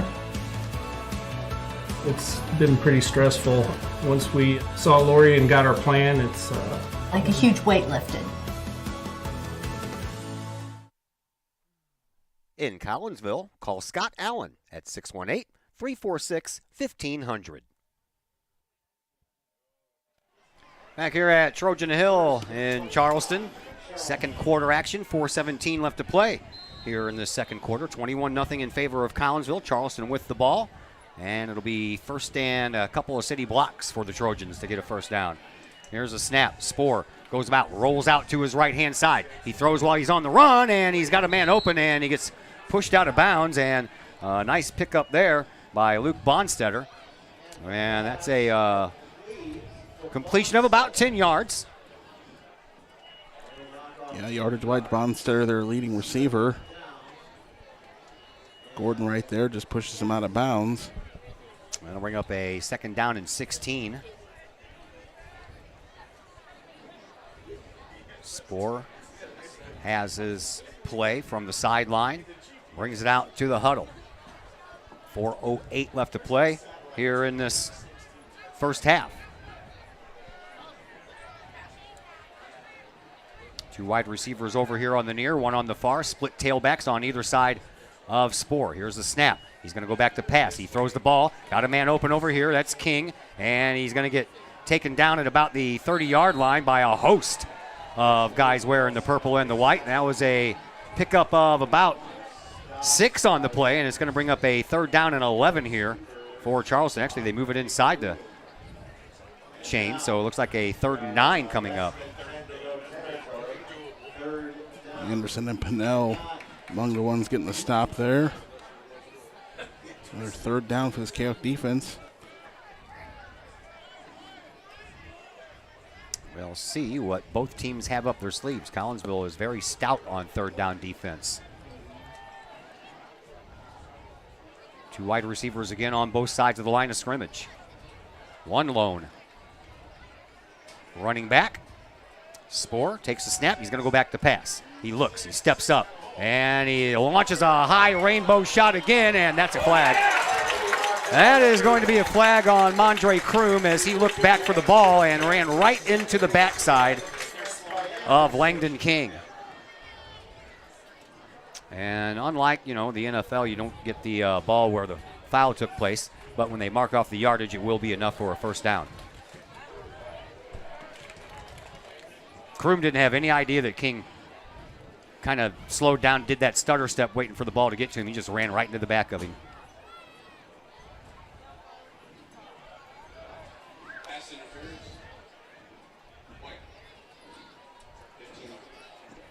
Yep, 15-yard penalty will give Charleston the 1st down. It'll be close to midfield. Bringing them down near midfield here. Sometimes in high school, that's the best play. Don't give up a 35, 40-yard gain. Interfere them and take the 15 yards and turn the page. Cavs don't get the stop on 3rd down. They don't give up the big play. Defense have a little more work to do here. Charleston only down here near midfield. There's only 3 minutes to go. So a fresh set of downs here for Charleston. They have the ball on their own 47-yard line. Split tailbacks once again. Spoor takes the snap, rolls out to his left, looks, he throws, has a man open, and on the sideline, that is caught by Chet Schrader, and another 1st down here for Charleston. So they're all of a sudden moving the ball pretty well here with 3 minutes left to play in this first half. They'll get the ball to start the second half. So yes, they will. If they could get on the board here. Not a lot to be happy about so far for Charleston, but if you get a score here at the end of this half, some positivity. 2 turnovers committed by the Trojans in this first half. They've punted the ball 3 times as well. Wide receivers, 2 of them go over on the far side. Luke Bonstetter sets up in the slot. Schrader over here on this near side. Collinsville showing blitz. There's a fumble, and it looks like Collinsville may have gotten on top of that after initially it looked like the Trojans did. And how did Mondre Kroom not come up with it? I don't know. The ball ended up split between the 2 Charleston players. Spoor was the second Charleston player in there. Mondre Kroom was right there between the 2 of them, and somehow Charleston does come up with the ball. Yeah, it looked like he was on the ground and it rolled right to him. All he had to do was grab it, and he couldn't do that in time. So it's a loss of 3 on the play. It'll bring up a 2nd down and 13. And again, wide receivers, 2 on the far side. 1 over here on the near. Split backs on either side of Spoor. Over the right-hand shoulder is King. Here's a snap, and the handoff goes to Langdon King, and he has positive yardage once again. He's going to pick up about 8, so it'll bring up a 3rd down and 5 here for Charleston as we are inside of 2 minutes to go here in this second quarter. Charleston will call timeout here. Charleston calls a timeout. We will step aside as well. And we'll be back here in just a moment on the Kahok Sports Network. Todd Duke here, proud member of the Collinsville Educational Assistance Association. Whether you call us teachers' aides, paraprofessionals, or educational assistants, it all comes down to one thing: taking care of students. More importantly, your student. Yes, we are there for the teachers, and we help them in any way possible. But our goals are in line with our teachers, in that we want to see our students succeed at not only being a student, but well beyond that as we ready them for the world outside of the classroom. We are Union Strong. We are Kahok Strong. We strive to help students reach their potential. We are the Collinsville Educational Assistance Association. Go Kahawks! Todd Duke, Chris Keller back with you from Charleston. Each team has used a timeout. And Charleston, they have the ball on the move. One setback back, and Spohr is going to take it. He's going to roll to his left. He's looking to throw. Now he's going to tuck it and run, and he is going to, bounce off. He bounces off 3 Collinsville Kahawks and gets it inside the 20, and the Trojans have the ball in the red zone for the first time tonight. Good use of a timeout with Charleston. Spohr stays alive there, and 3 Kahawks can't bring him down. Wow. I know. He bounced off all 3 of them, didn't he? Or they all bounced off each other, one of the 2. Wide receivers near and far. Scott King lines up as the wide receiver on the far side. Split backs again, and here's a handoff, and that one is going to go off of left tackle, and it's going to be more positive yardage there for Jacob Rowe. Is that who that was? I believe so. Yeah. Charleston will call timeout again. Charleston trying to save some clock. 1 minute, 20 seconds left to go here in this second quarter. We'll keep it here for this one. In the stats we have, our kicker has 1 field goal and 2 PATs. So the Trojans down to their final timeout. 1:20 is the time left on the clock here in this first half.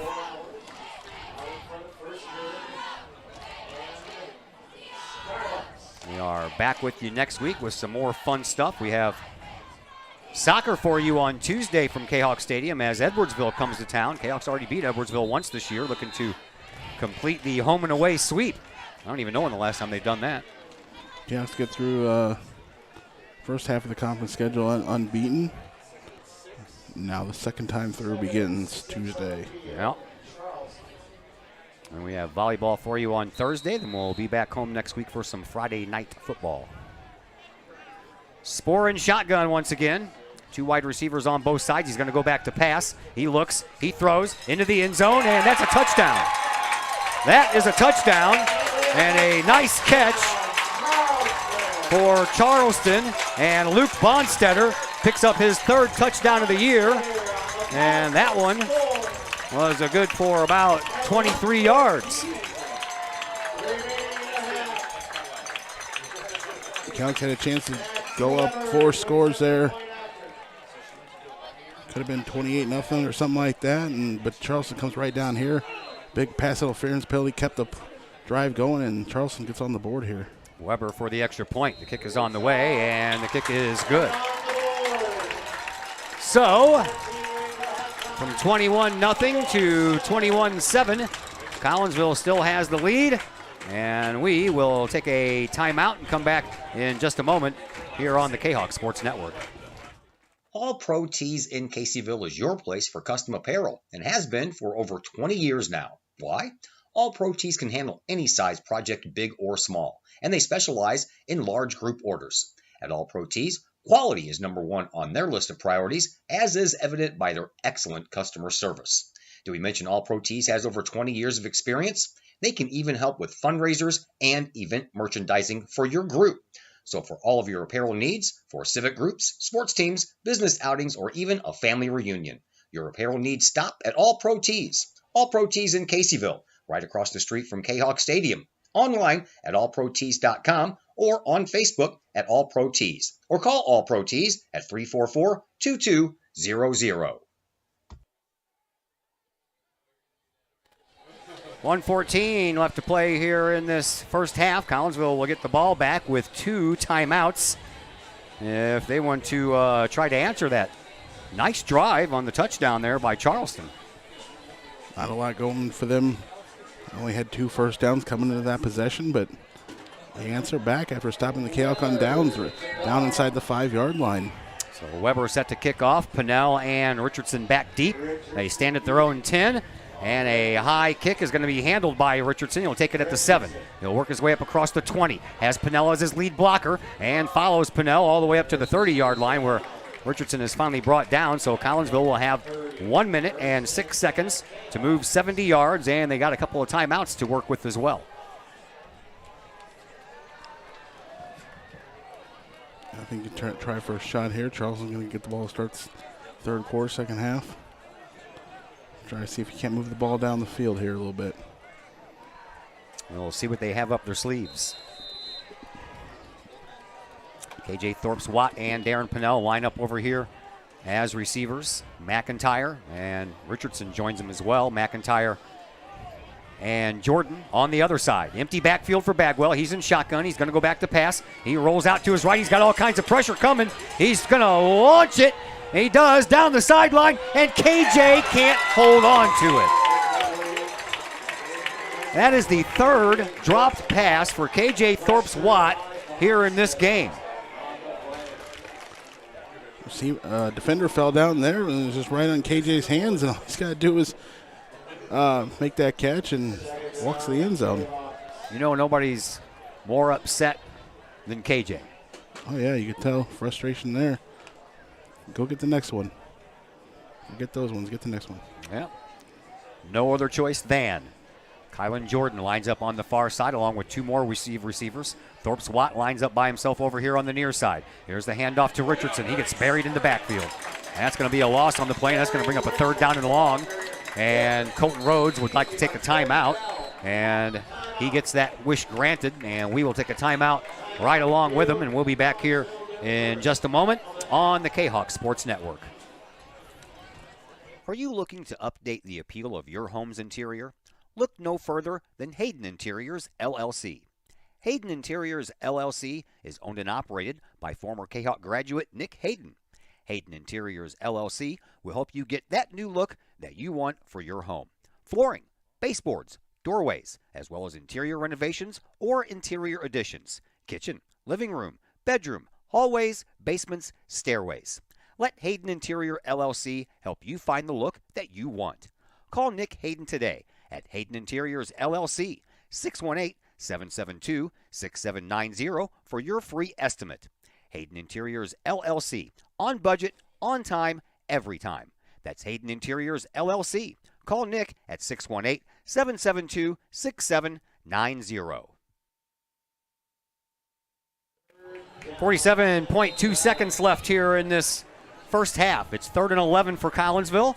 Here's a snap, and Bagwell, he'll toss one right over the line of scrimmage to Richardson. Richardson's going to have the first down, and he gets taken out of bounds right in front of his bench, and that'll stop the clock with 39.7 seconds left here in this second quarter. Keeps the drive going, and he gets out of bounds. Goes with a couple timeouts left. Looking for some field goal range, right? I would think so. Could have taken the field goal earlier when they got it down to the 2. Tried to punch it in, didn't get that score. Richardson, the lone running back again. Here's the snap. Bagwell's going to pass. This time he rolls out to his left. Got pressure from behind. He's going to keep it. He barrels over one, and he steps out of bounds before he could get to the first down marker. And that'll stop the clock with 32.2 seconds left, and he ran out of bounds right at the 50-yard line. Serving the clock, gets out of bounds.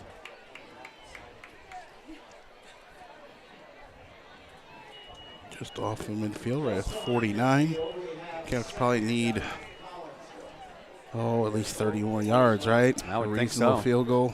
Yeah, they got to get it down there. So we're about 35 yards, so about the 25 About the 20-yard line is where they need to get it to, so they could kick the ball from about the 27. Bagwell in shotgun again. 3 wide receivers here on the near side. Here's the snap, and Bagwell looks. He's throwing it down the middle. He's got Pennell open, but he overthrows him, and that'll stop the clock with 26.1 seconds left. Really the first one that was overthrown. Everything else has been on the receiver's hands, whether or not they came up with it. They did have McIntyre underneath there that wide open, could have made that catch and then maybe worked the sideline. Kahok went for the big hit, though. 26.1 seconds. Collinsville has 1 timeout left. Trying to at least get into field goal range for Andrew Chai. Bagwell in shotgun once again. Here's the snap. Bagwell, quick throw, and he threw it too low, and Pennell couldn't get it, and that stops the clock with 23.1 seconds left, but Collinsville now faced with a 3rd down and 3. Penalty marker on the field. Flag on the play. Everybody's pointing at each other. And if this is on Charleston, maybe a 1st down. Well, it'll be a 1st down, and it'll be into Trojan territory.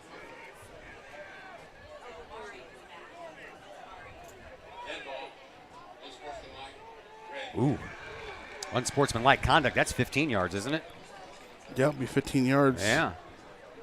From the spot of the foul, isn't it? From the line of scrimmage. After the play. All right, so that's going to get them down to about the 36-yard line. 36-yard line. So now you're maybe looking at 10 more yards. 10, maybe a little more than that for a reasonable field goal. Well, you still have the 1 timeout, and you would rather keep that in your pocket to stop the clock for a field goal try. So they could get one down the middle, then call a timeout, or they can work the sidelines for maybe 2 plays. The middle has been successful, so I wouldn't be afraid to work the middle here. Bagwell back to pass, and down the middle he goes, and it's off of Pennell, and almost a chance for a interception there by Chet Schrader. So a nice try, but no go. 2nd down, 18.6 seconds left on the clock here in this 2nd quarter. Bagwell gets the play from Colton Rhodes himself, brings it out to the huddle. Yeah, he gets the play himself. Try this again. Work the middle, guys. McIntyre lines up on the far side. Colby Anderson in the slot on that left side. 2 more wide receivers over on this side. Richardson the lone setback. Bagwell's back to pass. He steps up. He is going to throw. He's down the line. Penalty marker on the throw. I think he might have stepped across the line of scrimmage. I'm not sure. Incomplete pass stops the clock with 12 seconds left.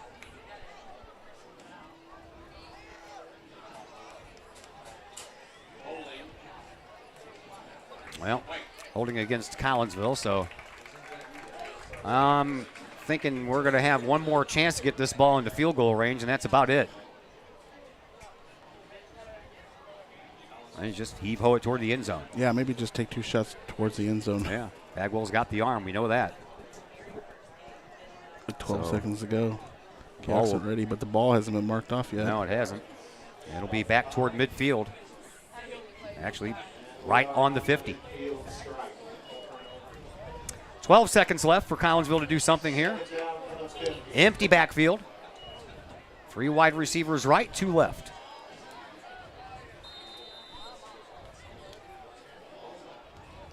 In motion. Anderson. Bagwell. Back to pass. Rolls, but he rolls right into coverage, and he's in trouble, and he goes down. They'll let the clock run now, and that'll be the end of the first half of play. Collinsville survives. A little bit of ugliness, a little bit of bad luck, and a little bit of case of the dropsies here by the receiving corps. But the Cahoks do lead 21-7 as we end this first half, and it's now time for the halftime show, brought to you by Woods Basement Systems. All things basement-y. Woods Basement Systems in Collinsville. Give them a call. They've been doing their thing since 1986. Their phone number there at the Collinsville main office is 618-708-4055. We'll look for some scores for you and come back with the halftime show in just a moment on the Kahok Sports Network.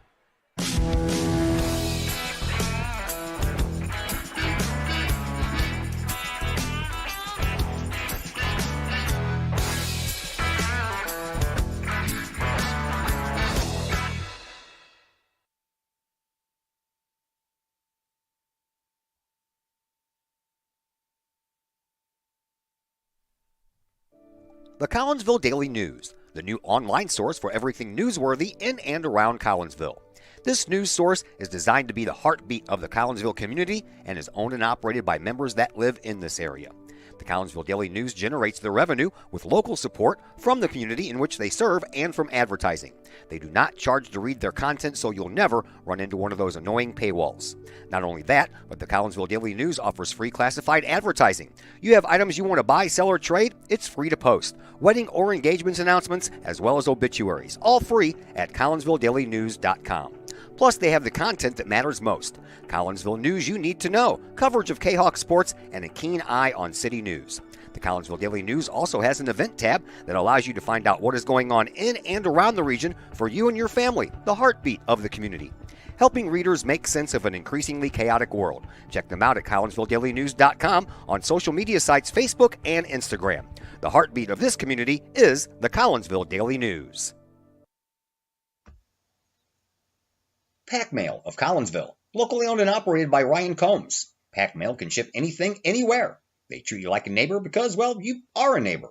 Pack Mail offers shipping materials and containers, private mailboxes, as well as climate-controlled self-storage. Visit Pack Mail at 407 Beltline Road in Collinsville. Online, WeShipSt.Louis.com or call Pack Mail at 346-4884. Plumbing or electrical problems? Is your AC or heater on the fritz? There are dozens of companies out there, but do you really know who you're letting in your home? Trust Tiger. Our technicians are clean-cut, drug-free, and background checked. What other company can make this bold statement? Our 24-hour emergency service will ensure your plumbing, heating, AC, and electric are up and running no matter what time of day it is. Schedule your appointment today. Tiger Plumbing, Heating, Air Conditioning, and Electrical Services. We earn our stripes every day. Looking to buy a new home or sell your current home? Trust the Blaylock Group of eXp Realty with all of your real estate needs. The real estate market is hot right now, and you can trust the years of experience the Blaylock Group brings to the table. The Blaylock Group can help you find your dream home, or they can help you get top dollar for your current home. Give Peyton or Emily Blaylock a call today at the Blaylock Group of eXp Realty, 618-780-4622. That's 618-780-4622. The Blaylock Group of eXp Realty.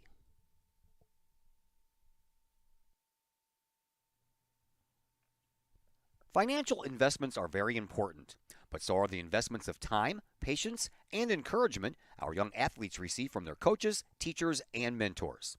Jason Regg, your Collinsville Edward Jones financial advisor, understands this. That's why Jason Regg is a proud sponsor of your Collinsville Kahawks on the Kahok Sports Network. For all of your investment needs, see Jason Regg at his Edward Jones office at 1008 Vandalia Street in Collinsville, or call Jason at 618-344-0252 or visit edwardjones.com. Edward Jones, member SIPC. Herald Square and Cold Herald, two great additions to the Collinsville landscape. Next to the Old Herald Brewery and Distillery, Herald Square is the new outdoor multi-use event space in Collinsville. Concerts, fun and games, farmers markets, and so much more. Herald Square, a great space for Collinsville's future. And just off of the square's turf, Cold Herald, old-fashioned scooped ice cream, gelato, house-made recipes, and premium sourced products. If you're over 21, ask about the good stuff at Cold Herald. Watch Collinsville grow. Herald Square and Cold Herald, only in Collinsville, Illinois. Keep your ride shiny and clean with Extreme Details Vehicle Detailing in Collinsville. Owner Jay Merkel and his crew at Extreme Details believe in the value of community and in helping their community hold the value of their vehicles with a sharp-looking, clean ride that you and your community can be proud of. Extreme Details can handle any job, whether you drive a small car, an SUV, or even a bus or RV. No job is too big or too small at Extreme Details.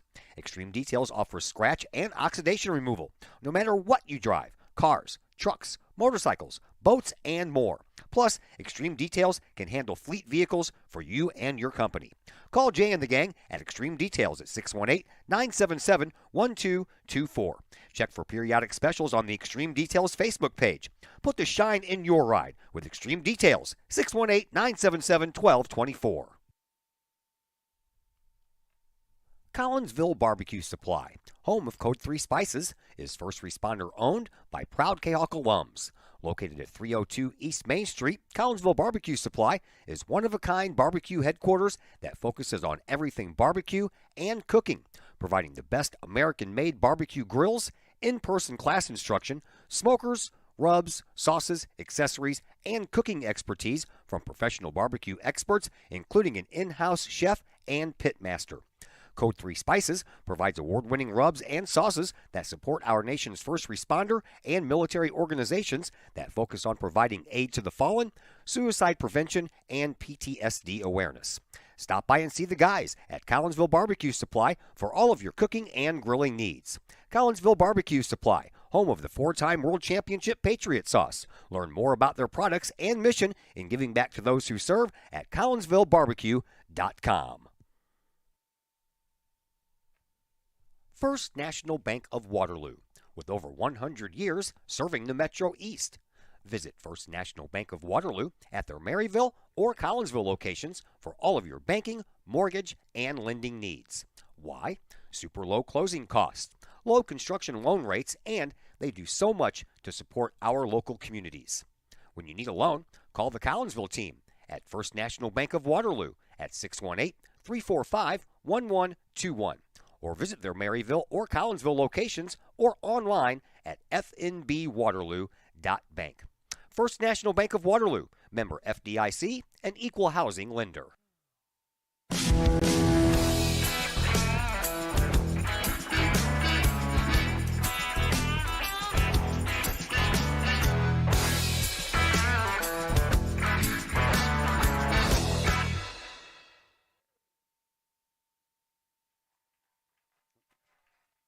And we welcome you back into the Woods Basement Systems halftime show here at Charleston, where our score after one half of play is 21-7 in favor of Collinsville. And here with a look at the halftime scoreboard, Mr. Chris Kettler. Oh, all right. Big game going on is Edwardsville and O'Fallon. Edwardsville 17, O'Fallon 7. All these games are basically near halftime or at halftime. Mount Vernon and Althoff, lots of points scored there. 40, Mount Vernon 40, Althoff 27. Mater Dei 45, Marquette 0.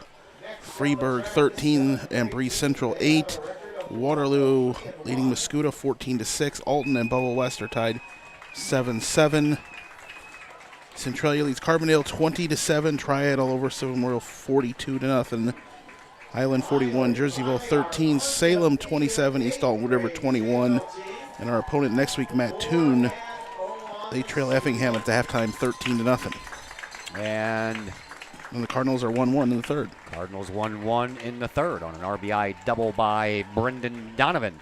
Here it is 21-7 in favor of Collinsville. You would think that Collinsville's in control of this game, but I would beg to differ right now. Yeah, it definitely doesn't feel like the way that the half ended. You failed to get that fourth touchdown there. The final minutes, almost kind of like a knockout punch there, and then give Charleston some extra opportunities. They get a score, fail to move the ball down enough there to get any kind of field goal range just before the end of the half of the Canucks. And Charleston going to start here with the ball. The Canucks are going to have to get a big defensive stop here, or we're going to have a game on here on our hands in the second half. Correct me if I'm wrong, but didn't that scoring drive start on the 1 yard line? Yeah, where they stopped the Canucks on the 1 or 2 yard line, and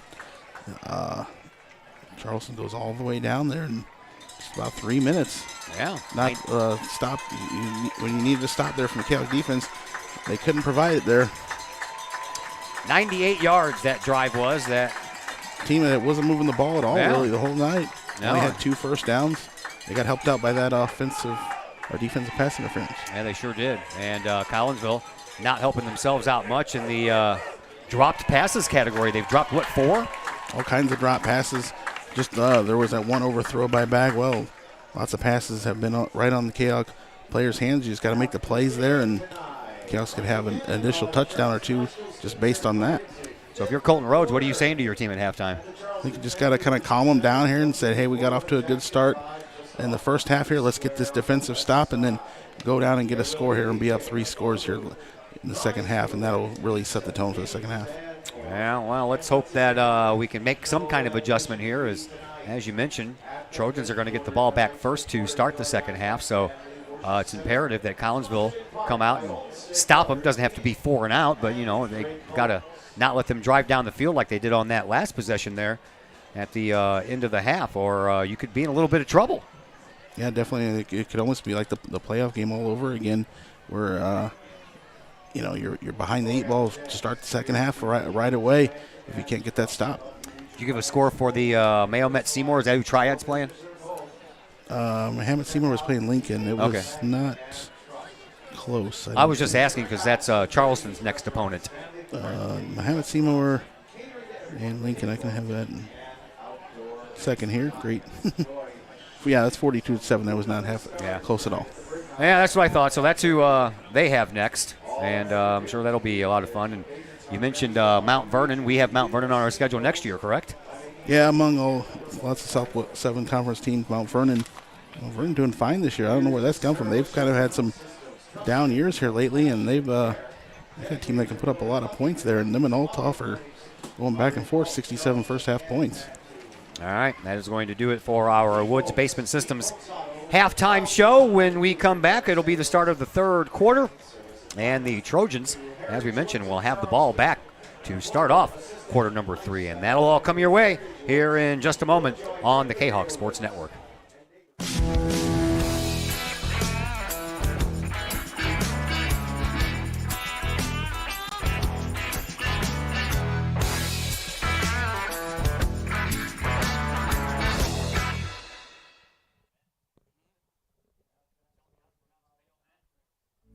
Hi, Purple and White fans. This is Dan Mode, class of 1989. I'm with New American Funding. Myself and New American Funding are proud sponsors of Kahok Athletics. As we have great coaches at CHS on all the courts, fields, and tracks, we like to coach you through the home buying process and refinance process. If there's ever anything we can do, I can be reached at 618-973-5343 or www.danmodeloans.com. Let's support our student athletes at CHS. They deserve the best. Thank you for your time, and go Kahawks.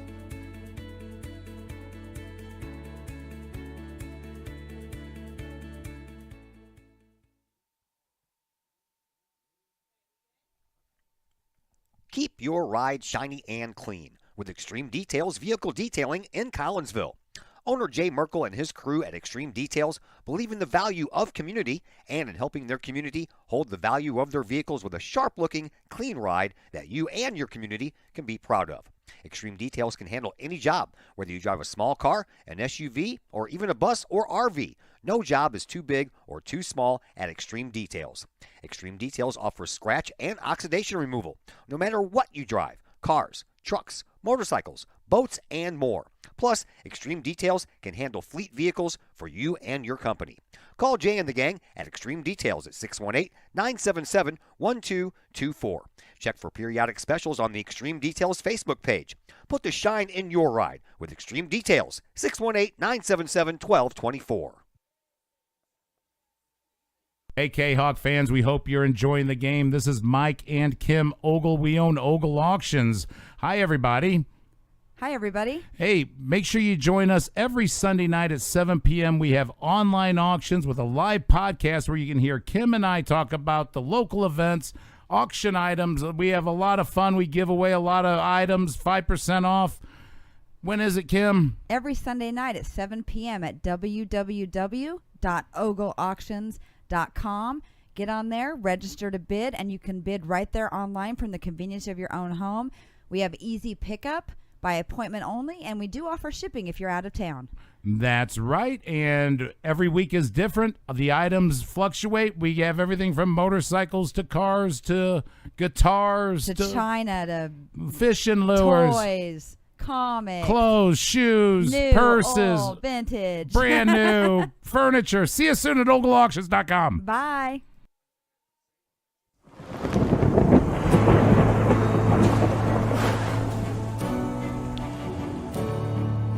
I couldn't ask for a better agent, for a better company in a time like this, in a disaster where you have no idea where to start.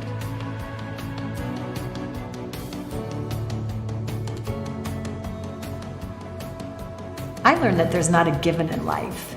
It takes a team. There's people that are going to watch out for us and that care. It's been pretty stressful. Once we saw Lori and got our plan, it's a lot better now. It was like a huge weight lifted.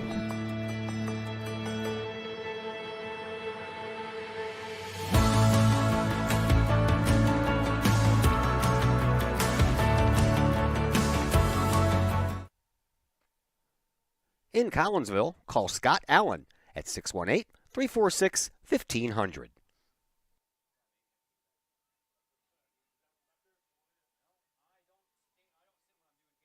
All Pro Tees in Caseyville is your place for custom apparel and has been for over 20 years now. Why? All Pro Tees can handle any size project, big or small, and they specialize in large group orders. At All Pro Tees, quality is number one on their list of priorities, as is evident by their excellent customer service. Did we mention All Pro Tees has over 20 years of experience? They can even help with fundraisers and event merchandising for your group. So for all of your apparel needs, for civic groups, sports teams, business outings, or even a family reunion, your apparel needs stop at All Pro Tees. All Pro Tees in Caseyville, right across the street from Kahok Stadium. Online at allprotees.com or on Facebook at All Pro Tees. Or call All Pro Tees at 344-2200. Once again, we welcome you back to Trojan Hill here in Charleston. Todd Duke, Chris Kettler along with you on a Friday evening Italian Fest weekend in Collinsville. Hope you all are having fun. I'll be there tomorrow, so if anybody wants to join me, I'll be there about 5-ish. Can't do it any earlier than that. Besides, I don't want to get there any earlier than that. 5 o'clock seems like a good time to go. All right, it's 21-7 here in favor of Collinsville. The Kahok scored the first 3 touchdowns of this game. A total of 4 yards were gained on all 3 touchdowns. A 1-yard touchdown run by Ethan Bagwell with 9:46 left to play in the first gave Collinsville a 7-0 lead.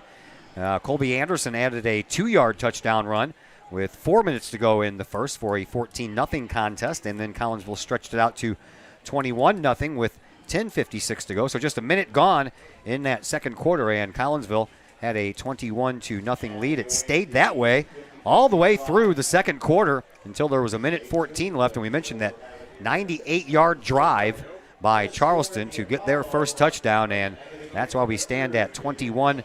Collinsville held Charleston to 3 punts in that first half, and Charleston turned the ball over twice. So you would think that it would be a little bit worse than 21-0, and it probably should be worse than 21-0 up until that touchdown was scored late, 21-7.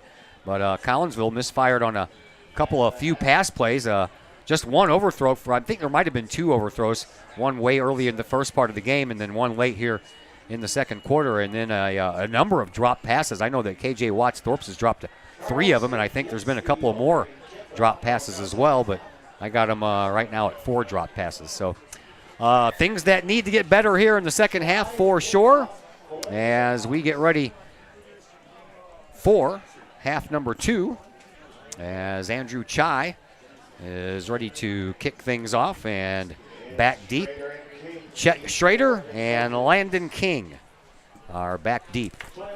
Well, nice lead for the Cahoks, but still some things to work on here in the second half. First thing, we need to get this defensive stop. That is correct. Here is Chai. He's ready to go.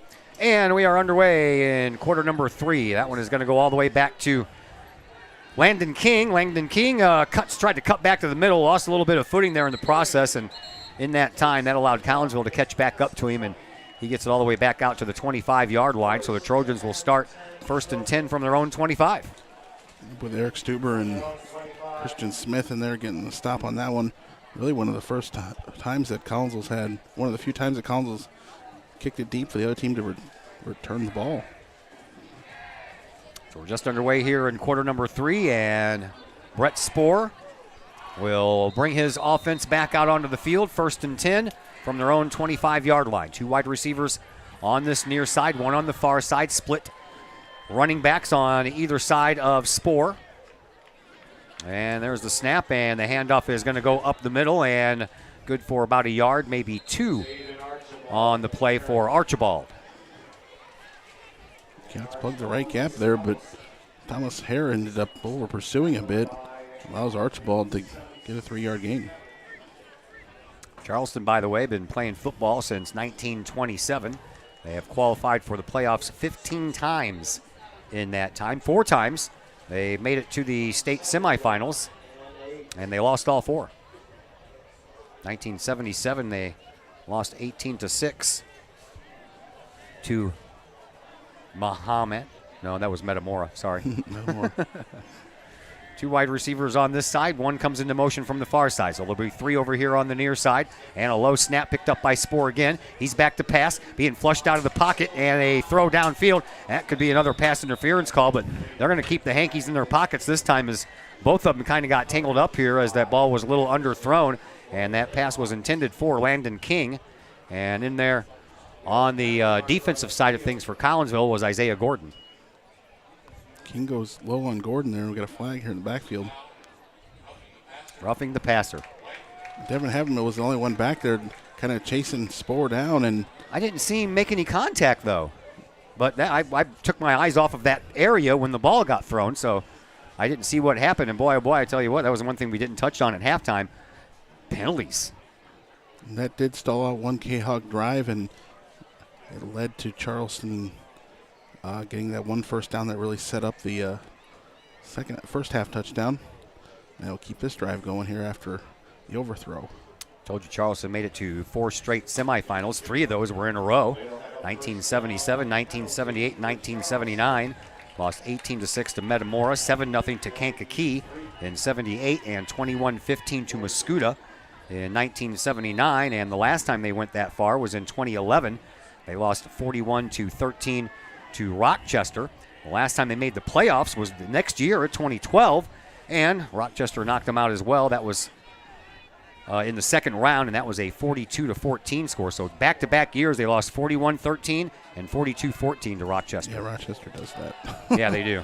Here is King again. He'll try up this near side. He'll have a little bit of success, and he'll pick up about half of what he needed, so to bring up a 2nd down and 10 after the penalty gave the Trojans a first down.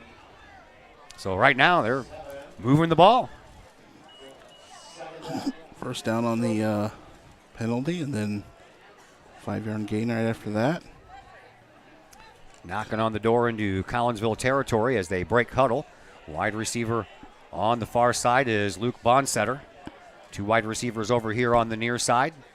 Split tailbacks. And a handoff, a keeper, by Spoor, and he'll get back up to the line of scrimmage, and that's it. They'll bring up 3rd and 5. Everybody went to the right side there, and Spoor thought he would trick them all to go the wide open left side, but Rolling Arms was home enough there to get the hand on Spoor, and ends up being a small gain, actually.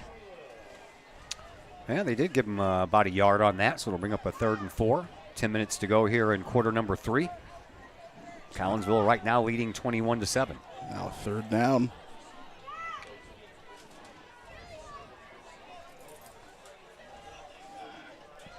Two wide receivers on either side of this formation. And the lone running back stands over the left-hand shoulder, and Spoor goes back to pass. He throws, and he is gonna man open, and just off of the fingertips there of Langdon King, but he had Colby Anderson with him every step of the way. King was just barely able to get a hand on it there at the last second. 4th down, and here is Max Weber. Weber will trot out for his 4th punt. This is what you wanted. You wanted to get him to punt. And Colby Anderson will go back to collect this punt. He'll stand at his own 13-yard line or so. There's a snap. And the punt is in the air. It's a spinner, and Colby's going to let it bounce. And it'll take a nice bounce for the Trojans, and they'll down it on the Kahok 12-yard line. So the first possession of the second half for Collinsville will begin deep in their own territory. 9:23 left to play here in this third quarter, 21-7. Collinsville with the 2-touchdown lead, looking for more.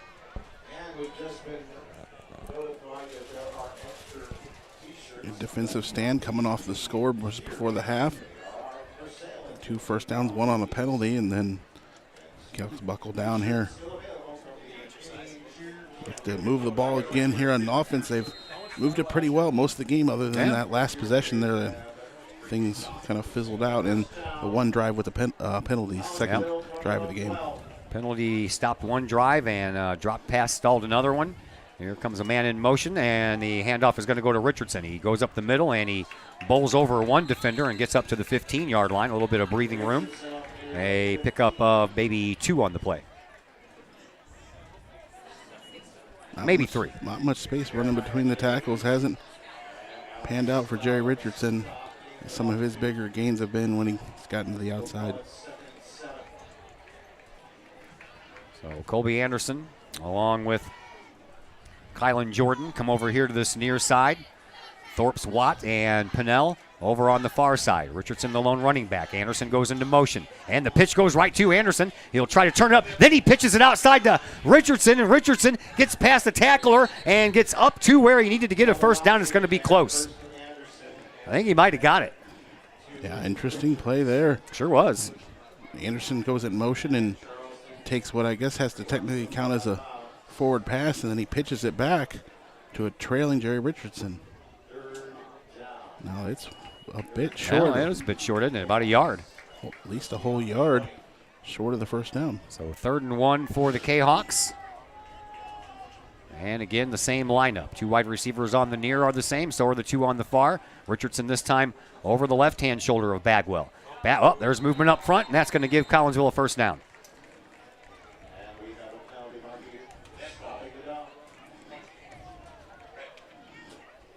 Yep, offsides in Charleston gives the Kahawks the first down. So the Kahawks get a gift as the chains move. And Collinsville will be looking at a 1st and 10 here. From the 26-yard line. Same formation. Bagwell in shotgun. Here's a snap. Handoff goes to Richardson. And again, he goes off tackle on the right-hand side and picks up about 6 on the play before he's finally brought down. So that'll bring up a 2nd down and 4. And the clock continues to run. 8:20 left to go here in this third quarter. Extracurriculars up the field there. Pinnell drove his man down to the ground, and then as he tried to get back up, he got tripped. A little back and forth there. Bagwell comes in with the play from the sideline. Now just a little bit more emphasis put on there by Colton Rhodes with some hand signals. And as they break huddle, same formation. Jordan and Anderson over here. Pinnell and Thorpe's Watts on the other side. That leaves the lone running back as Richardson. A sideline pass to Jordan. He gets past one tackler, tries to make it toward the sideline, and he'll pick up about a yard after all that, maybe 2. And it'll bring up a 3rd down and 2. Anderson containing his block there. But nice if Jordan could have kept his momentum from cutting inside and stayed to the outside there. Could have easily got that first down. Yeah, I agree with you there. That little stutter step cost him. On the near side hash mark, so a little tighter space over here for Anderson and Jordan. A little bit more room on the other side. Bagwell in shotgun once again. 3rd down. And here is Bagwell with the keeper, and he'll spin, and he'll get the first down. All you need to do is keep his momentum going as he spins around. Follows a block of offensive line. So 2nd first down of this drive. First one earned by Collinsville. The last one was given to him on an offside call. Clock moves, 6:50 left to play here in this third quarter. 21-7 remains the score here. Collinsville with a 2-touchdown lead. Pinnell and Thorpe's Watt along with Colby Anderson on the right side of the formation. Jordan over here by himself on this near sideline. Richardson over the left-hand shoulder of Bagwell. Bagwell remains in shotgun, takes the snap. He's back to pass, looks, throws, and just a little bit past the outstretched arms of Colby Anderson. And the defender was with him step for step. And that was Aiden Burnett. Or Jeremiah Hayes, one of the two. Hayes right there on Anderson the whole time, so Bagwell's trying to lead Anderson a bit more to the outside. 2nd down and 10 here for the Kahawks. Anderson again lines up in the slot along with Pinnell on the far side. Jordan over here by his lonesome. Here is Bagwell in shotgun. He'll hand the ball off to Richardson. Richardson up the middle, has room, and he's going to be close to getting a first down, and he will. Some fine blocks there by the offensive line there, giving Jerry Richardson plenty of holes to get through, and carries defender an extra 3 yards to get the first down. So the Kahawks almost into Trojans territory. The ball right there at the top of that big capital C out there that stands for Charleston. Both teams known as CHS. Both schools are anyway. Empty backfield. Bagwell. Back. Looks down the middle. Throws down the middle. He's got Jerry Richardson, and Richardson couldn't hold on to it. I believe Richardson tipped it, and then it was also tipped by the defender, Jeremiah Hayes, and then Richardson almost had a chance to pull it back down. Yeah, it's trying to work that middle there. Just can't find the connection. Yeah, middle of the field has been kind of tough to deal with here tonight. Either drop passes or good defensive plays by Charleston. That'll stop the clock with 5:49 left to play here in this third quarter.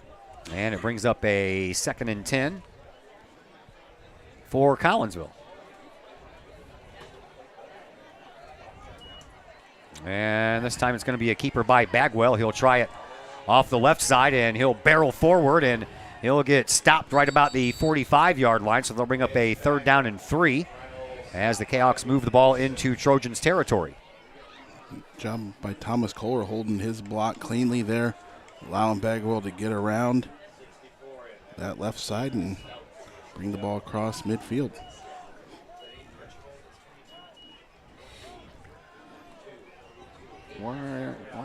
Okay, there you go. I'm like, where's the down marker? He's still back there at the line of scrimmage. 3rd down and 3 for Collinsville.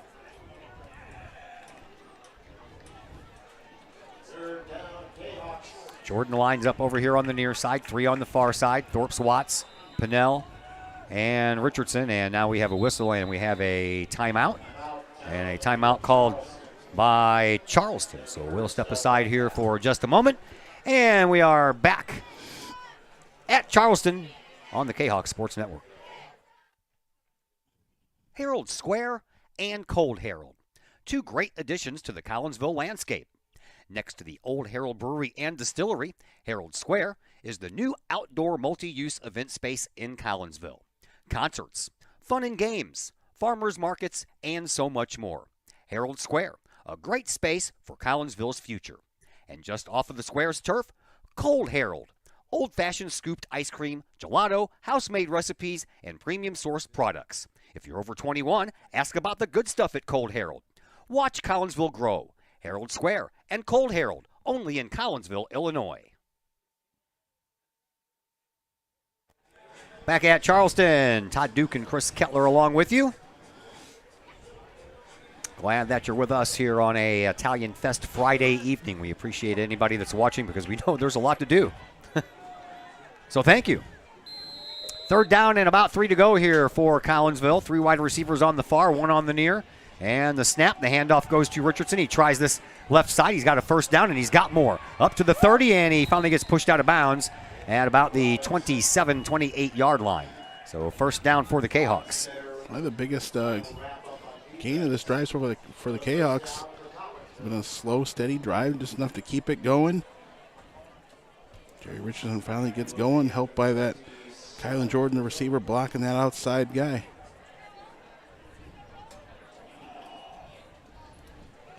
.445 left to play here in this third quarter. Collinsville moving the ball very methodically, chewing up some time on the clock and picking up first downs along the way.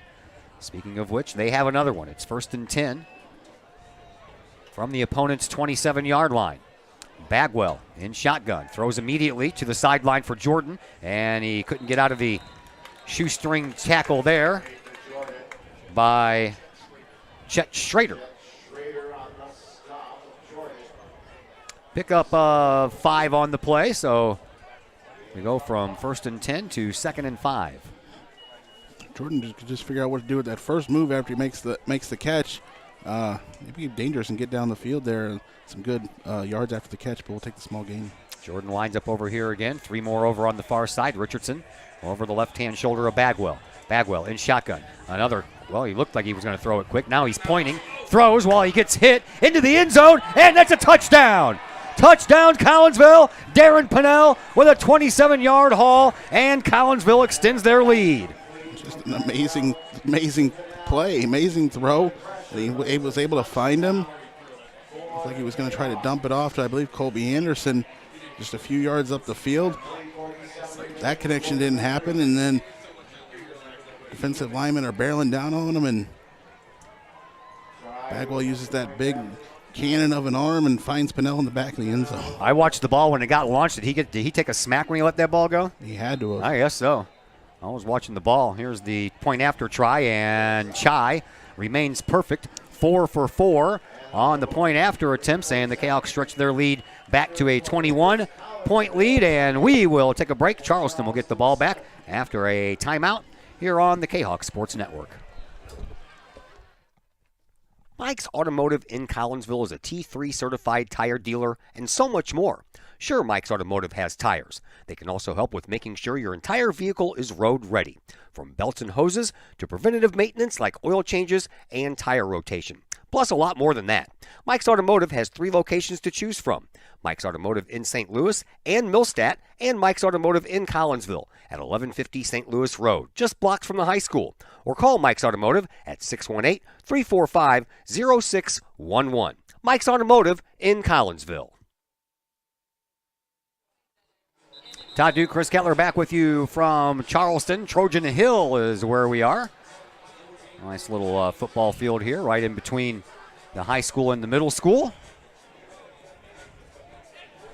As Andrew Chai is ready momentarily here to kick off this ball. King and Schrader deep, or they will be.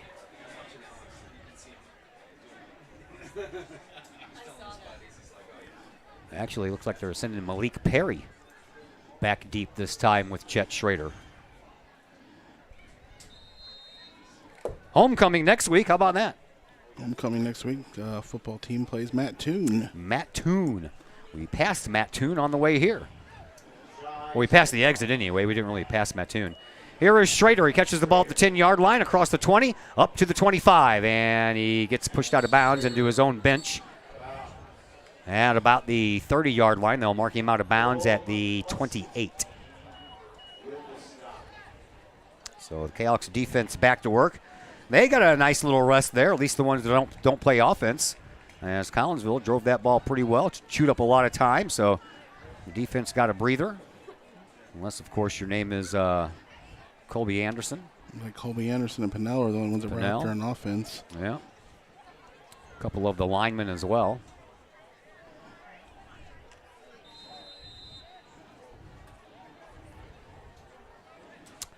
So Brett Spohr back out for another run on the offensive side. He has split tailbacks. Man comes into motion from far to near side. And the snap and the handoff. That goes to Langdon King, and King gets wrapped up after he crossed the line of scrimmage by about 5 inches. Now they'll give him a yard. Yeah, Devin Habermill makes that stop. You run right into his arms, and you're not going to get much farther. No, you are not. I wouldn't want him to tackle me. He'd break bones in my little body. One of the strongest guys on this team for sure. And he's a sophomore, man. He's going to get bigger and stronger, at least for another year. 3 minutes to go here in this third quarter. 28-7 in favor of Collinsville.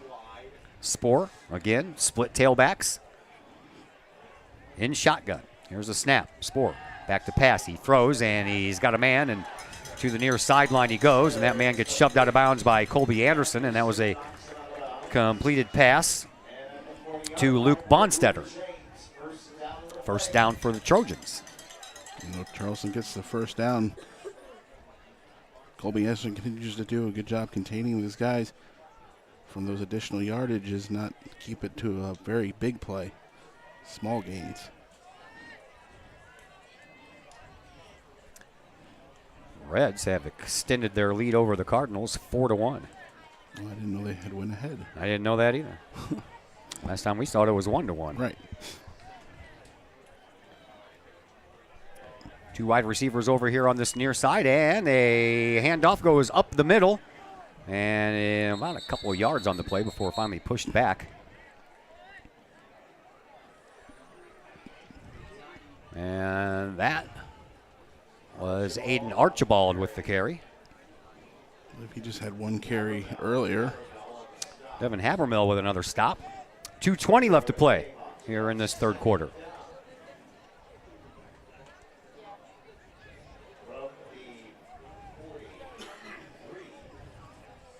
So second down and 7 to go here for the Trojans as they break huddle. Wide receiver over on the far side is Luke Bonstetter. He's the JV quarterback. And the snap, another low one, picked up by Spoor, and he throws on the run and almost had his man open. It was partially tipped there by Collinsville's Isaiah Gordon and still almost made it into the hands of Langdon King. It was nice to see Colby Anderson get up. Looked like for a minute he was going to stay down for a moment. He went in there diving for that ball too and tried to come up with it. Took a little bit of a fall, shaking that off on his right arm, right hand. Good to go. So third down and 7 now for Charleston. We were in Charleston last year at Eastern Illinois University for the game with Mattoon as they were getting, new turf, right? Yeah. Yeah. New turf, and it's all ready to go there, but we won't be returning there. No, we will not. We have different opponents next year. We will not be coming back here, and Charleston will not make the trip to Collinsville either. Flushed out of the pocket is Spoor. He spins, and then he gets hit from behind. That's going to be a loss of about 1 on the play, and it's going to bring up fourth down. Maybe one of the first times the Canucks actually get a official sack. Yep. Seems like any other time they've been at least able to get some small amount of positive yardage. They came into this contest with 4 quarterback sacks. The Collinsville defense did. 6 fumbles recovered and 3 interceptions. So Weber on to punt, and Colby Anderson back deep at his own 20. Here is the punt. It's low, and it's going to take a Charleston bounce, rolls all the way down inside the 10-yard line. So Collinsville is going to have to move the ball about 91 yards if they want to put another score up on the scoreboard. And we are down to the final 56 seconds of this third quarter.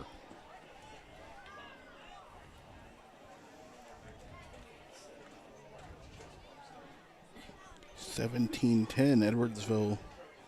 Let me make sure that's right. Yeah, 17-10 Edwardsville after 3 quarters over O'Fallon. 17-10, eh?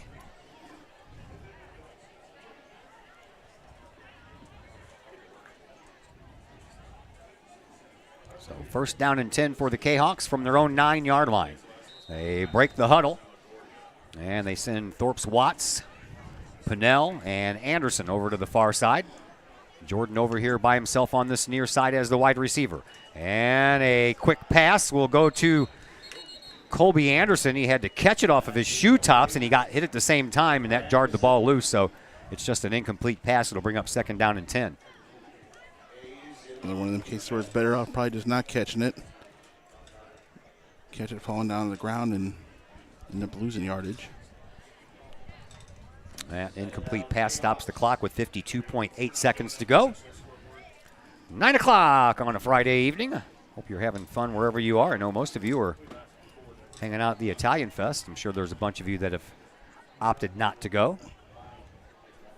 At any rate, we're glad you're with us. Here is Bagwell with a keeper, and he tries it up the right side of the line of scrimmage and gets across the 15 and brought down at about the 17. Need to get up to the 19 for a first down, so it'll bring up a 3rd down and 2. He just about got through all the defense there. Almost. He could have broken away with one last tackle. He could have got out in the open field, and then Charleston players slow to get back up. Yeah, injury timeout as one of the Charleston players in a little bit of pain down there at the 19-yard line. Looks like a cramp.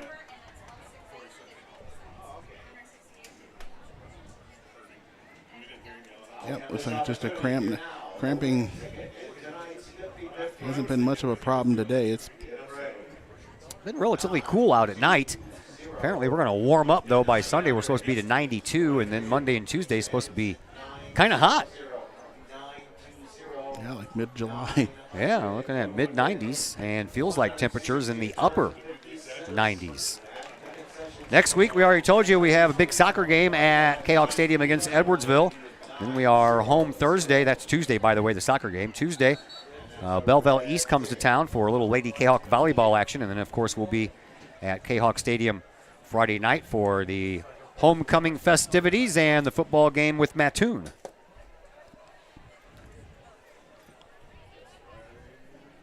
Can't get another Mattoon update. So, cramp taken care of. Clock runs. We're under a half a minute to go here in this 3rd quarter. It's 3rd down and 2 for Collinsville. Handoff goes to Richardson. He tries up the right side, skirts the line of scrimmage, and gets pulled down from behind. And he gained maybe a half a yard, but that's going to bring up 4th down and very short. And we'll see what Collinsville wants to do. Remember, Bagwell is also the punter, so regardless, he's going to be out there. And let's see what the Kahawks want to draw up here for the 4th down, but we will do that in the 4th quarter, as that is the end of quarter number 3, and we'll be back to tell you all about the 4th quarter in just a moment here on the Kahawk Sports Network. Got vinyl? Rich's Record Emporium in Uptown Collinsville can take care of all of your vinyl needs and more. You can peruse through thousands of records, from country to hard-to-find jazz, and classic rock is always in stock at Rich's Record Emporium. Used vinyl, new vinyl, and hard-to-find vinyl. Don't forget to check out the audio room at Rich's, where you can check out the latest in audio gear, from new top-of-the-line speakers to turntables and receivers, plus all of the accessories. Rich's has t-shirts, record cleaners, turntable needles, wall art, and so much more. If you can't find what you're looking for at Rich's, they will do their best to find it for you. Don't forget to mention seeing this ad on the Kahok Sports Network for a 10% discount at checkout. Rich's Record Emporium, 131 West Main Street in Collinsville, or call 618-795-1333 or online at richesrecordemporium.com. Rich's Record Emporium, they're open during the Italian Fest going on. As a matter of fact, Cafe Agape has their food tent set up right in front of Rich's Record Emporium, and I understand they got some deals on some good sound equipment, speakers and turntables, so take advantage of Rich's Record Emporium being open during Italian Fest and go in there and check it out. Buy yourself an album. Heck of a gamble here for the Chaos going for it. Yeah, you ain't kidding. Inside your own 20. Yeah, 4th and 2, a long 2.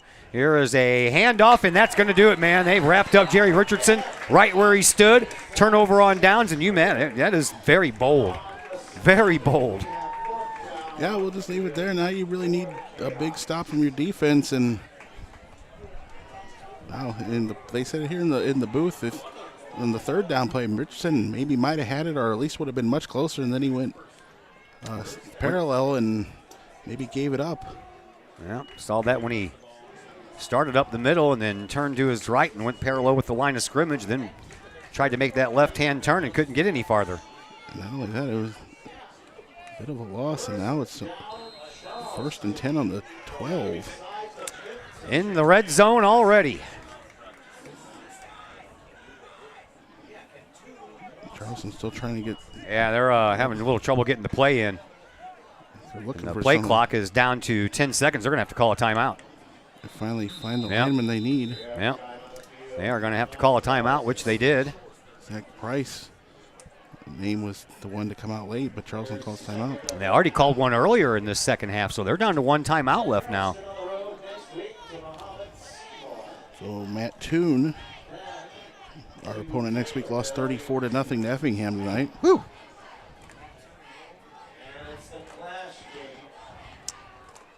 Well, been a couple of head-scratching things going on around here. Most notably, a little bit of a penalty problem and a little bit of a dropped pass problem. And then going for it on 4th down from your own 12-yard line. I can respect showing. We wouldn't be talking about it if they would have made it. Yeah, I show respect. Say you guys go get those 2 yards. Come Oh on, yeah, let's do it. But yeah. things don't work out sometimes. And now it's going to go down to the defense here. Yeah, the opposition had other things in mind, didn't they? That's off Charleston making the stop. No, Richardson going to get that ball and they get the push through to make the stop. All right, so 1st down and 10 from the Kahok 12-yard line. Here is a keeper by Spore. He's going to run it up the middle, and then he's going to pay for it. Ooh. He gets taken down at the 10-yard line, and that was a chest hit and knocked him backwards. Gain of about 2 on the play, so it'll bring up a 2nd down and 8. And he gets dragged up from behind by Kroom, and then Norton comes in and stacks him up even harder. Still a positive play for Charleston. So they're looking at a 2nd down and 8. As they break huddle. Split wide receivers on both sides of the formation. And a lone running back over the left-hand shoulder of Spore, but he goes back to pass. Looks down the middle, throws down the middle. Has a man in the end zone, but just off of his hand. Reached that right hand out there and touched that ball, but couldn't bring the left hand around to secure it, and that's an incomplete pass. It'll stop the clock with 11:02 left to play here in this 4th quarter. King just got the one hand on it, and then good sportsmanship over there by Colby Anderson helping King with his equipment as he went back to the huddle. So 3rd down and 8 here for the Trojans. They're going to need to go for 4 downs here. They need. I would think so. I would think touchdowns. that I would think that a field goal is not going to do them much good right now. A field goal isn't going to accomplish you anything. 2 wide receivers here on the near side, 1 on the far side. Now the one on the far side will go to the one on the near side will go to the far.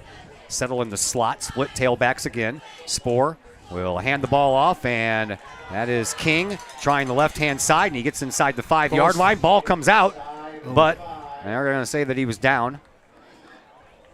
And that is going to be just 1 yard short of the 1st down. So it brings up a 4th and 1. But they can get the 1st down. They can get the 1st down at the 2. I believe they're going to set the ball down at we set it down at the 4. But that play there, I almost thought Habermill was held. He tried to get to the outside. He ended up making the play, but he was held up a bit. But no flags from the refs on that. Spore comes from the sideline where he gets the play call from his head coach. Well, come on, Kahok. And then comes out with not a lot of time left on the play clock, down to 5 seconds.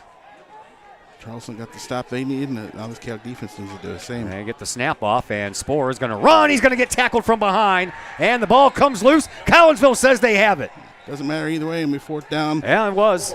Rolling arms. Eric Stuber sniffs it out and stops Spore. So the gamble paid off, didn't it? The going for it, well, I don't know if it paid off, but I don't know, not yet anyway. Didn't hurt him as much as we thought. Yeah. It could have. So Collinsville gets the ball back, and they're going to have it 1st and 10 from their own 5.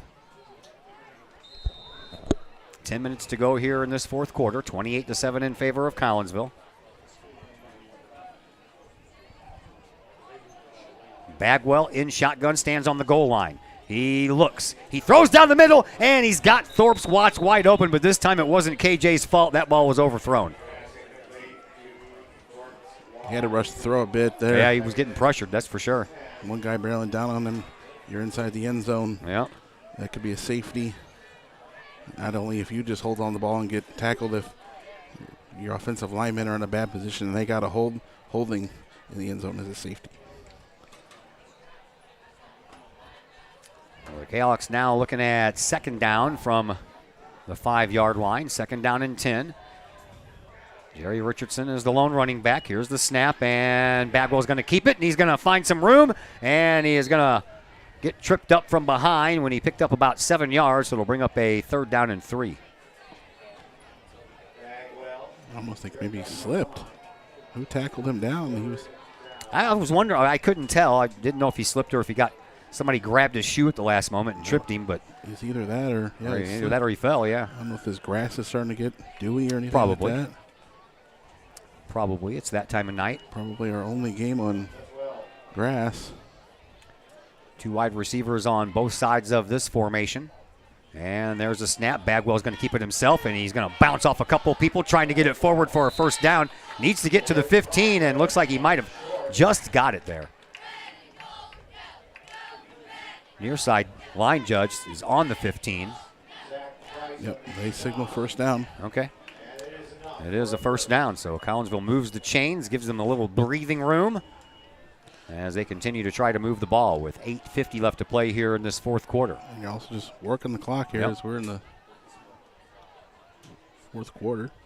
And they did a good job of that on their first drive here in the 2nd half. Try to accomplish the same thing and maybe give the ball back to Charleston with just about 4 minutes or so left. Here's a pass, and I tell you what, man, I have not witnessed the Collinsville Kahawks drop so many balls or have so many footballs go through hands like we have tonight. That one should have been caught by Richardson, but it went right through his hands over his helmet. Receivers coach is going to have some work to do this weekend with his guys. And y'all catch the ball? We're going to have some catching drills. Clock stops with 8:34 left. It's 2nd down and 10 now for Collinsville. Same formation. And Richardson's going to get the fake handoff, and Bagwell's going to keep it, and he's going to pay for it. He'll get tackled behind the line of scrimmage. That's going to bring up a 3rd down and about 12.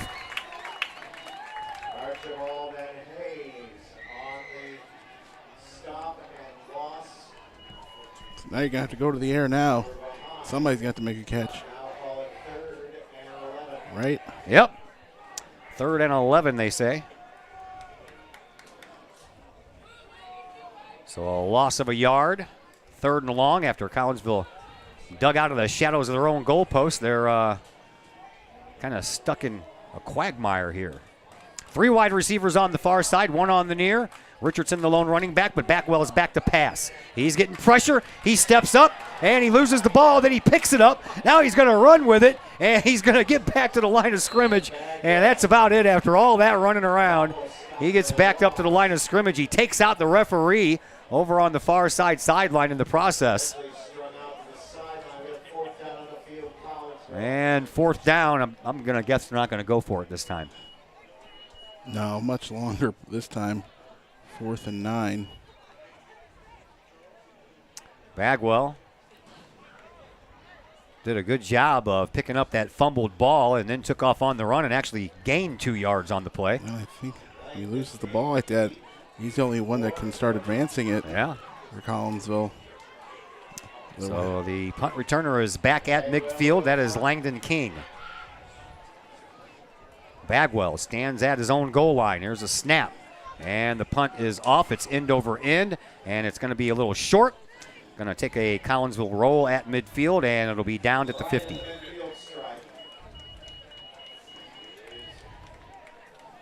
So Charleston back on offense once again, and they only have a half a field to work with here. 7:28 left to go here in this 4th quarter. A 3-touchdown lead for Collinsville, and their defense back out onto the field one more time. 24-10 Edwardsville. 24-17. Yeah, I was going to say, Zach Roseman has it at 24-17. 24-17 with 9 minutes left. 1st and 10 for Charleston from midfield. 2 wide receivers go out onto the far side of the formation. Split backs on either side of Spoor. Collinsville showing blitz. They back off, and a low snap again that Spoor has to pick up. He rolls. He gets smacked, and he's going to go down. That's going to be a big loss. That's going to be a loss of about 10 on the play. Thomas Hare was the one that wrapped him up and held him there. Andre Krum with a little bit of assistance. Habermill was in there as well. Yeah, he was the one that sets it up on that the defensive right side, that force Spoor to scramble. So they call it a loss of 9. It'll bring up a 2nd down and 19. Ball was at midfield. Now it's on Charleston's 41. Same formation for the Trojans. There's a snap. Rolling out to his right is Spoor. He throws on the run, has a man open, and that man is going to gain about 15 yards on the play, and it's going to bring up a 3rd down and 5.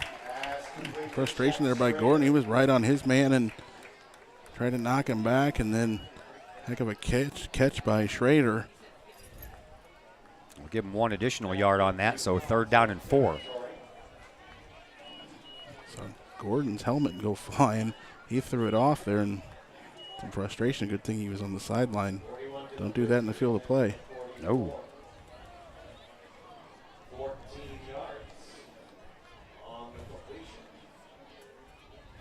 Don't forget about the Junior Service Club. They're down at the Italian Fest this year, too. They got some toasted ravioli for sale. They got a basket raffle that they'll give away tomorrow. And they have $1 bottled water, man. When's the last time you bought bottled water for $1? Been a while. Not at the Cardinal game. I was going to say, not at Busch Stadium. Here's a snap. Spoor is back to pass. He throws it over on that far sideline, and they have 2 people that are involved in a little tug of war over there, but no flags are thrown. They let them have at it, and it ends up just being an incomplete pass. Great coverage by Chase Reynolds out there this time. He hasn't been out there a whole heck of a lot on defense, and he was in and out a little earlier in the game. Brings up a 4th down here for Charleston, 4th and 4, and they're going to go for it from the Kahok 44-yard line.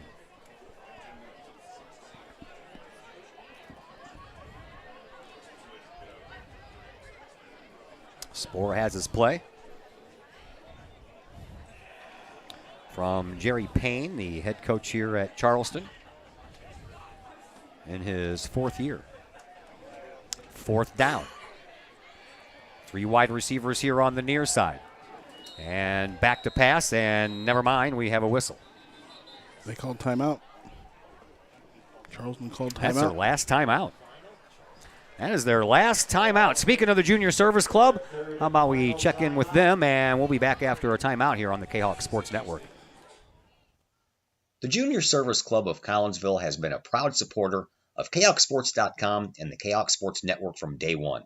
Since 1934, the Junior Service Club of Collinsville has been providing women in the community an opportunity to make a difference with fundraisers and projects, all that go towards helping the needy in Collinsville.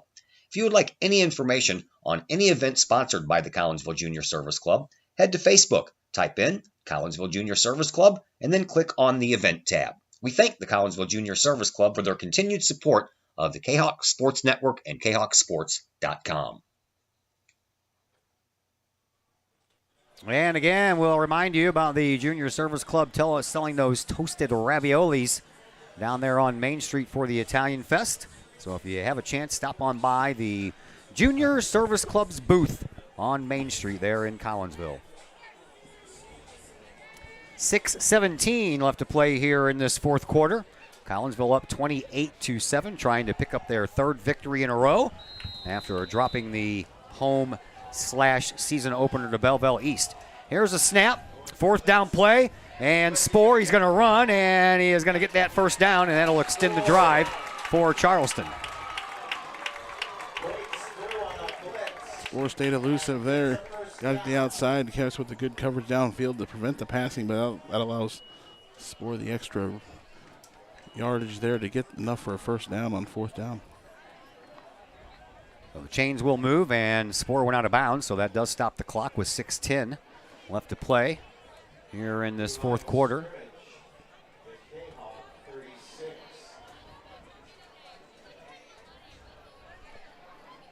Pretty sure they don't have any timeouts left, right? They don't have it on the board. They don't? I thought they did earlier. Guess not. All right, 4th quarter. Okay, I got you. I got him for using all 3, so. They have 5 seconds left on the play clock to get this snap off. 2, 1, and they just did, and it's low again. Spoor back to pass, launches one on the far sideline, and, excuse me, that's a catch. That's a catch all the way down to the 5-yard line. I don't even know how he caught that ball, especially when Chase Reynolds was draped all over him to begin with. And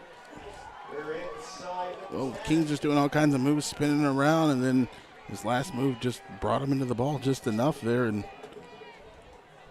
left Chase Reynolds just a little lost. First and goal from the 5 for Charleston, so the clock continues to run. As they break huddle, wide receiver over on the far side is Langdon King. 2 over here on the near side, including Bonsetter. Here is a snap and a handoff. It goes up the middle and a little bit off right tackle and inside the 5 now. It'll be second down and goal from the 3. Archibald there with a 2-yard run. Run game hasn't been too effective for Charleston as far as handing it off. Spore's really done most of his work himself on the ground. Yeah, and they've had a lot better outcome than they did last week when they only gained 10 yards against Effingham on the ground. As they were still in the huddle.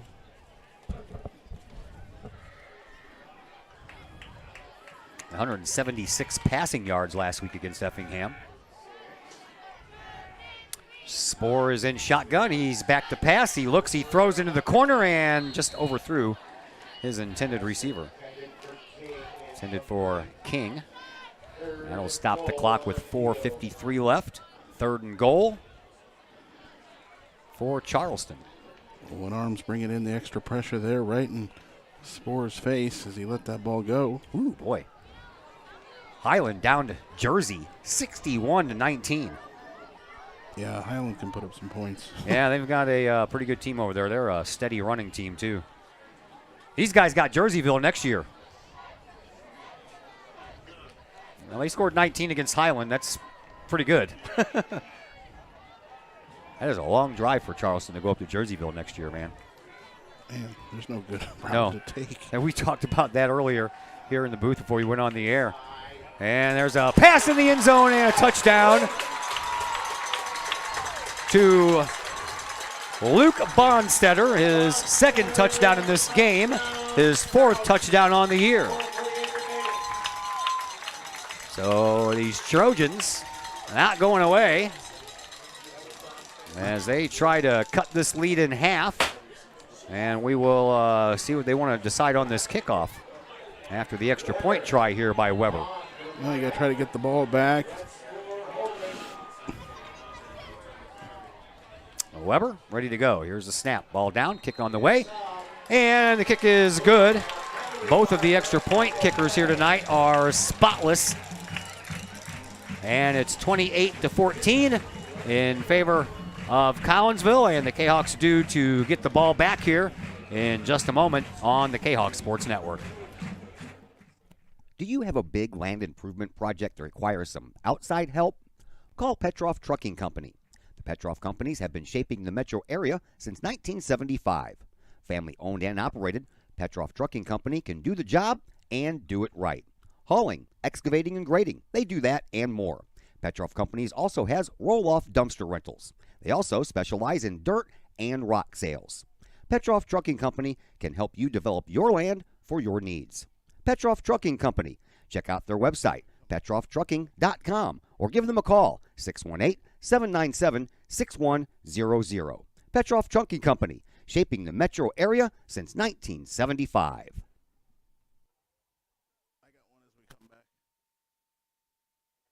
Back here at Trojan Hill in Charleston, Illinois, not South Carolina. What you got? Albert Pujols has hit home run 698 of his career, tying 2-run home run to tie the game 4-4. Cardinals have tied the game 4-4 on Mr. Albert Pujols' 698th home run. So 2 more away, and number 5 will have 700.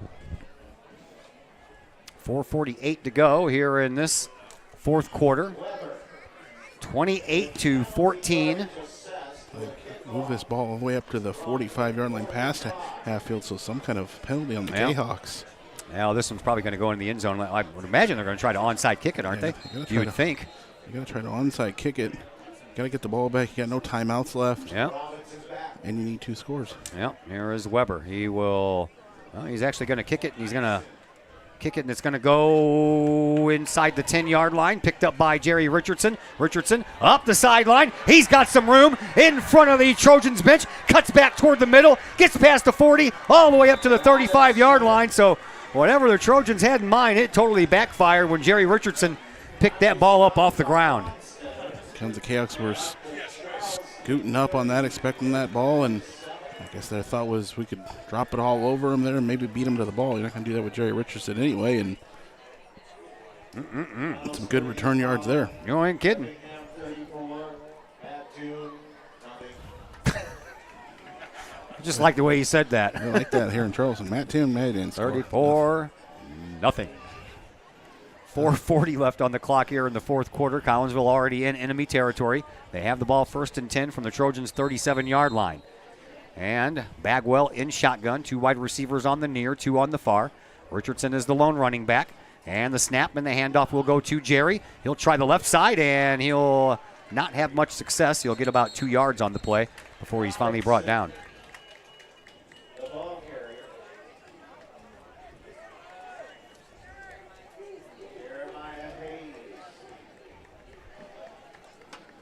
Well, my cohort down at Hollywood Heights, Christy Rogers, educational assistant along with me, had tickets to tonight's game, and she was hoping that Albert was going to hit a home run. She was hoping he was going to hit a couple before she got there, so he would be going for 700 tonight. But at least she got to see number 698. Well, there's still a lot of game left, right? There is. Get some more, right? Yeah, he could.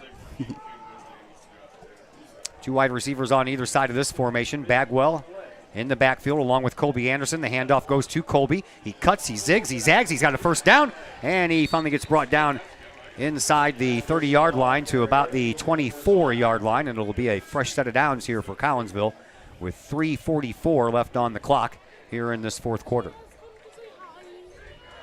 Probably one first down away from sealing this one off. I would imagine you're going to see a lot of running plays now. Richardson had the first couple of runs. Now Anderson, he's back in there at running back again to the left of Bagwell. 2 wide receivers again on either side. Bagwell in shotgun, takes the snap, hands it off to Colby Anderson. Anderson, he zigs, he zags again. He's got some more room. He's got a blocker in front. He's going to go all the way. Is he going to get there? Touchdown, Collinsville!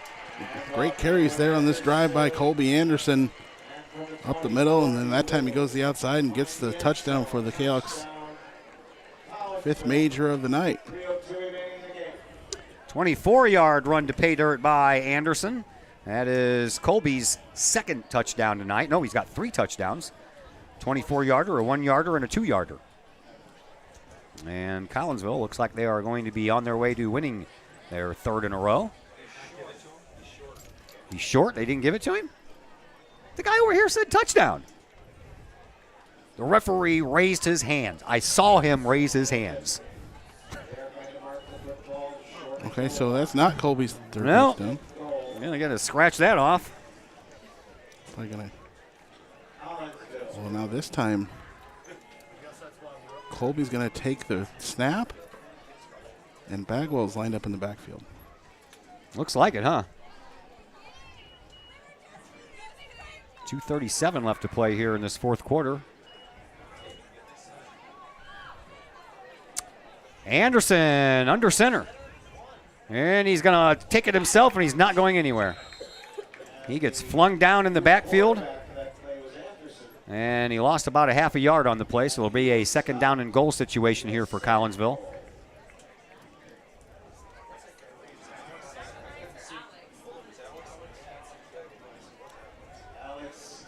I hate it when I call a touchdown and then it's not a touchdown. Line judge over here. Canucks were down here in the 2nd quarter, couldn't punch it in. And yeah. This time, Bagwell will be in shotgun, and Anderson will be the running back. Offset to his left. There's a snap. Handoff goes to Colby Anderson. This time he's in for the touchdown. I see the man raising his hands. He did it again. Don't fake me out the 2nd time, dude. Now it's a touchdown. Only 1:37 remaining. Cavs do finally get the score. Now it is 2-yard touchdown instead of a 24-yard touchdown. And his third touchdown of the game. Comes with 1:37 left to play here in the fourth. And we'll see if Andrew Chai can stay perfect on the point after attempts. That ball is on the way, and it is good. 35-14 in favor of your Collinsville Kahawks, and we will take a break, come back and tell you about what probably will be the final possession of the night for the Charleston Trojans right after this timeout on the Kahawk Sports Network. At Visionary Wealth Advisors, we empower you to see your future before it's your future, to create your inheritance,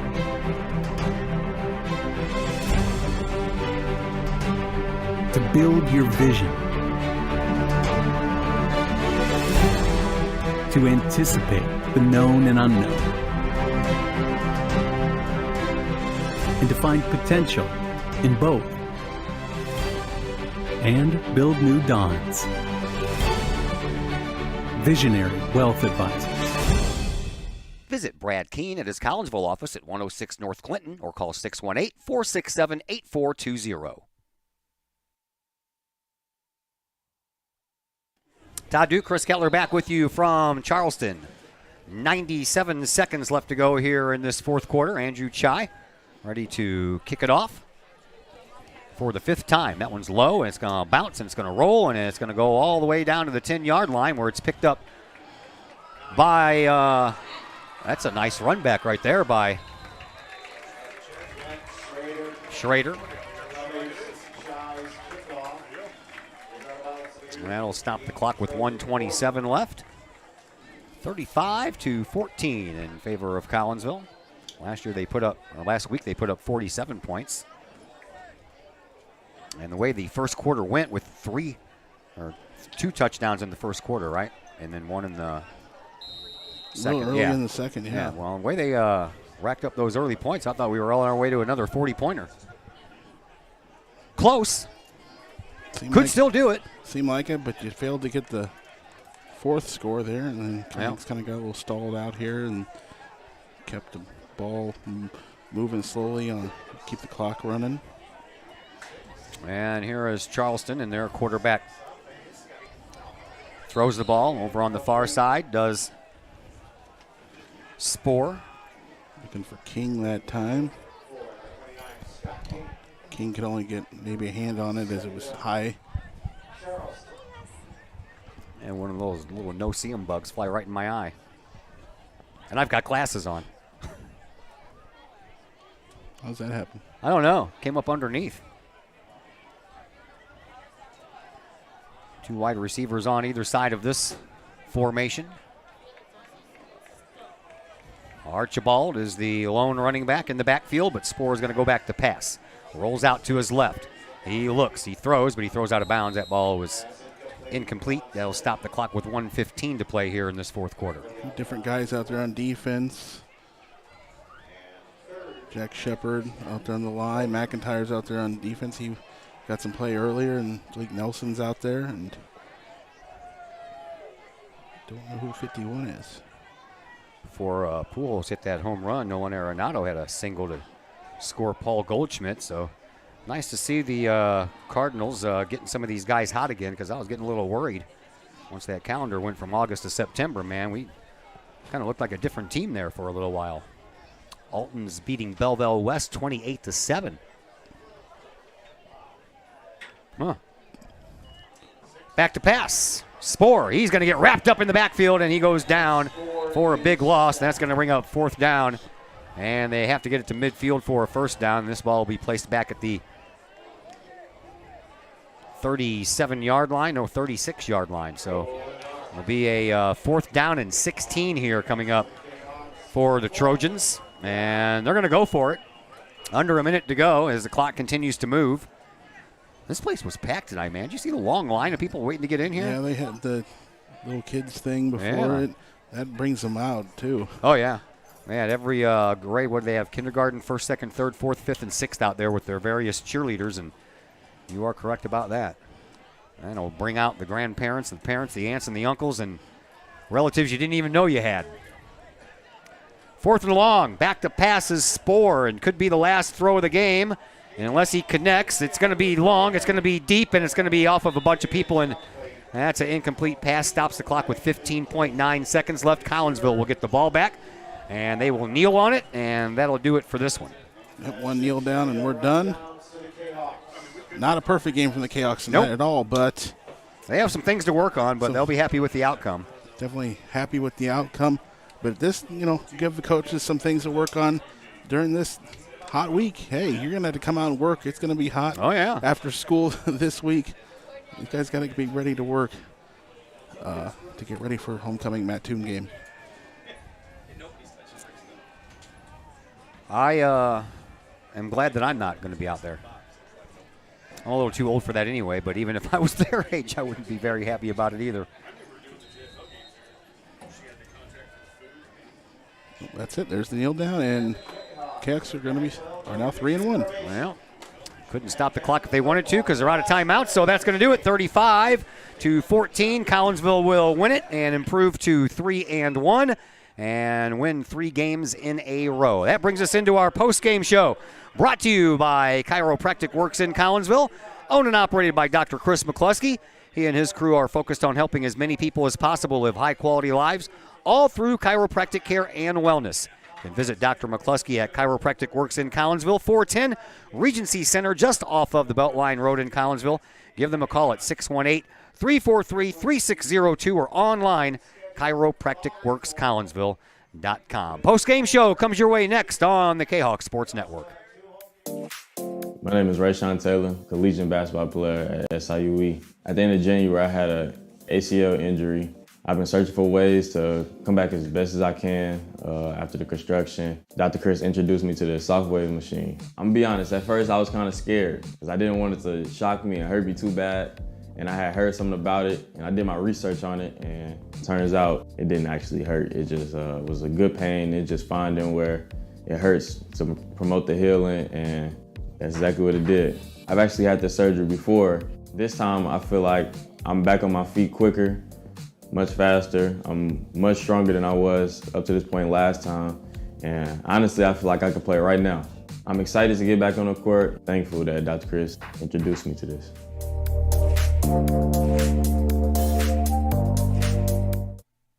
Lottie's Cafe, Collinsville's hidden gem. Lottie's Cafe offers food, cocktails, and gaming in a great atmosphere highlighted by fast and friendly service. Lottie's Cafe also offers a unique menu that features soups and salads, sandwiches and paninis, pizza and flatbreads, appetizers and desserts, as well as breakfast. That's right, we said breakfast. Unique breakfast items such as a breakfast stromboli, a breakfast BLT, and breakfast burritos. Lottie's also offers creative cocktails, a wine bar, the coldest beer around, and a video gaming area for those 21 and older. And don't forget the Lottie's Cafe gift certificates. Lottie's Cafe, Collinsville's hidden gem. Check them out online at lottiescafe.com, on Facebook, or in person in the Strip next to the Walmart Neighborhood Market. Or call Lottie's Cafe at 618-223-8256. Lottie's Cafe, Collinsville's hidden gem. Collinsville High School alumni Stacy Lauenstein, CHS class of 91, Lisa Bassetto, Sarah Sulke, and Tracy Limp, CHS class of 94, Tony Geisen, CHS class of 96, and Kevin Robinson, CHS class of 99, want to wish all of our Kahawks a great year. We look forward to cheering you on and supporting you. Work hard on the court and the field, as well as in the classroom. Remember, once a Kahawk, always a Kahawk. Hashtag Kahawk Family.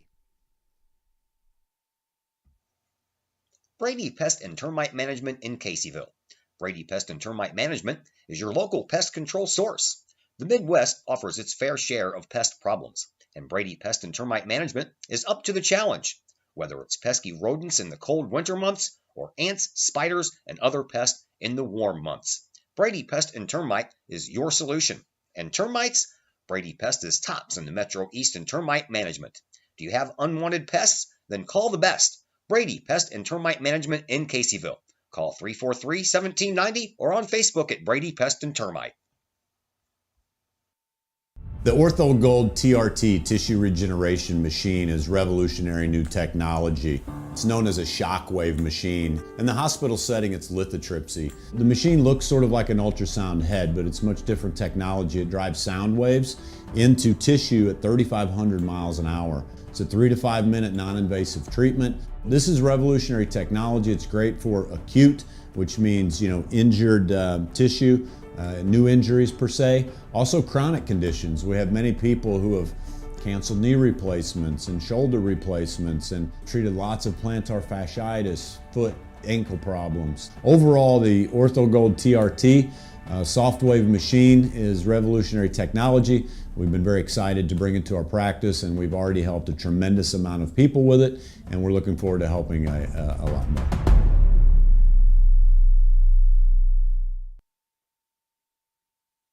And once again, we welcome you back into the Chiropractic Works post-game show here on the Kahok Sports Network as Collinsville wins this one here tonight, 35-14 to improve to 3-1 on the year. And joining us on the post-game show is offensive coordinator Drew Cordes. Wasn't pretty, but you got the job done.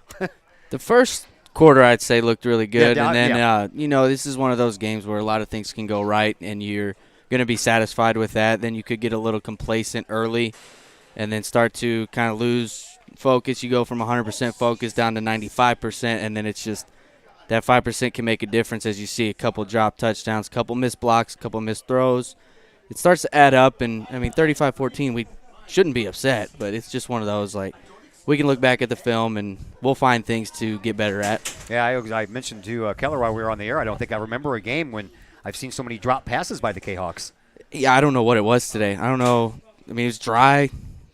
Seems like it's good visuals out there. I don't know. It's just one of those days. Sometimes, things don't work out the way you planned. And, that's the good thing about football. We got next week. We can get back home to Collinsville tonight, and we're already on to Mattoon. Yeah. Colby Anderson scores 3 touchdowns, and he totaled 5 yards in all 3 of them. That's when we get down the goal line, he's very powerful head-down runner, and he's not afraid to get in between the tackles. We know he's going to get that 1 yard just at the end. We tried to get him under center because we thought it might be the easiest way to do it, just to avoid any kind of bad snap. But, getting him at that 1 yard line, we know get him the ball, he's going to lower his shoulder, he's going to push through. Bagwell had the 1 yard touchdown run to get the first touchdown, but, man, what a catch by Pinnell on that 27-yarder from Bagwell. That was just pretty. It was. It was one of those plays that, you see him open early, you're like, throw the ball, then you're like, oh, wait, what are you doing? And then it's like, oh, wide open. That's very athletic on both of their parts to find that they got good chemistry together. That's just one of those fun plays. It's like, oh, we can draw up whatever we want to draw up, but sometimes when you just got to make a play, and that's what they did on that. It was fun to watch. Yeah, I talked to Coach, obviously, before the game. I asked him about some of the intangibles, and he mentioned penalties, and he said we got to clean that up. And you guys might want to be talking about that again, huh? Yeah, that's sometimes that's going to happen. Little things here and there. Sometimes you, especially on grass, sometimes a couple of these holding calls, you slip, and then all you got to do is grab on, and you're going to get flagged for it because if you're pulling the guy down, just a little bit sloppy, a little bit undisciplined, but that we'll find a way to clean that up. And Devin Habermill, man, give him all kinds of credit, but he threw that ball forward down here. That was just. I was like beside myself. Sophomores. What are you going to do? The great play, and he got a little excited, I could tell. Yeah, if he would have been tackled right there, he would have been inside the 5-yard line. Yeah, well, I'm sure the guys will make fun of him. That's just one of those things. He won't live that down for a while. I know that. All right, man. We'll see you next week at homecoming. Thank you. That is offensive coordinator Drew Cordes there. We thank him for his visit, always with us here during the post-game show. As we get ready to wrap things up here, there's a barn burner going on out in Edwardsville, man, 32-31.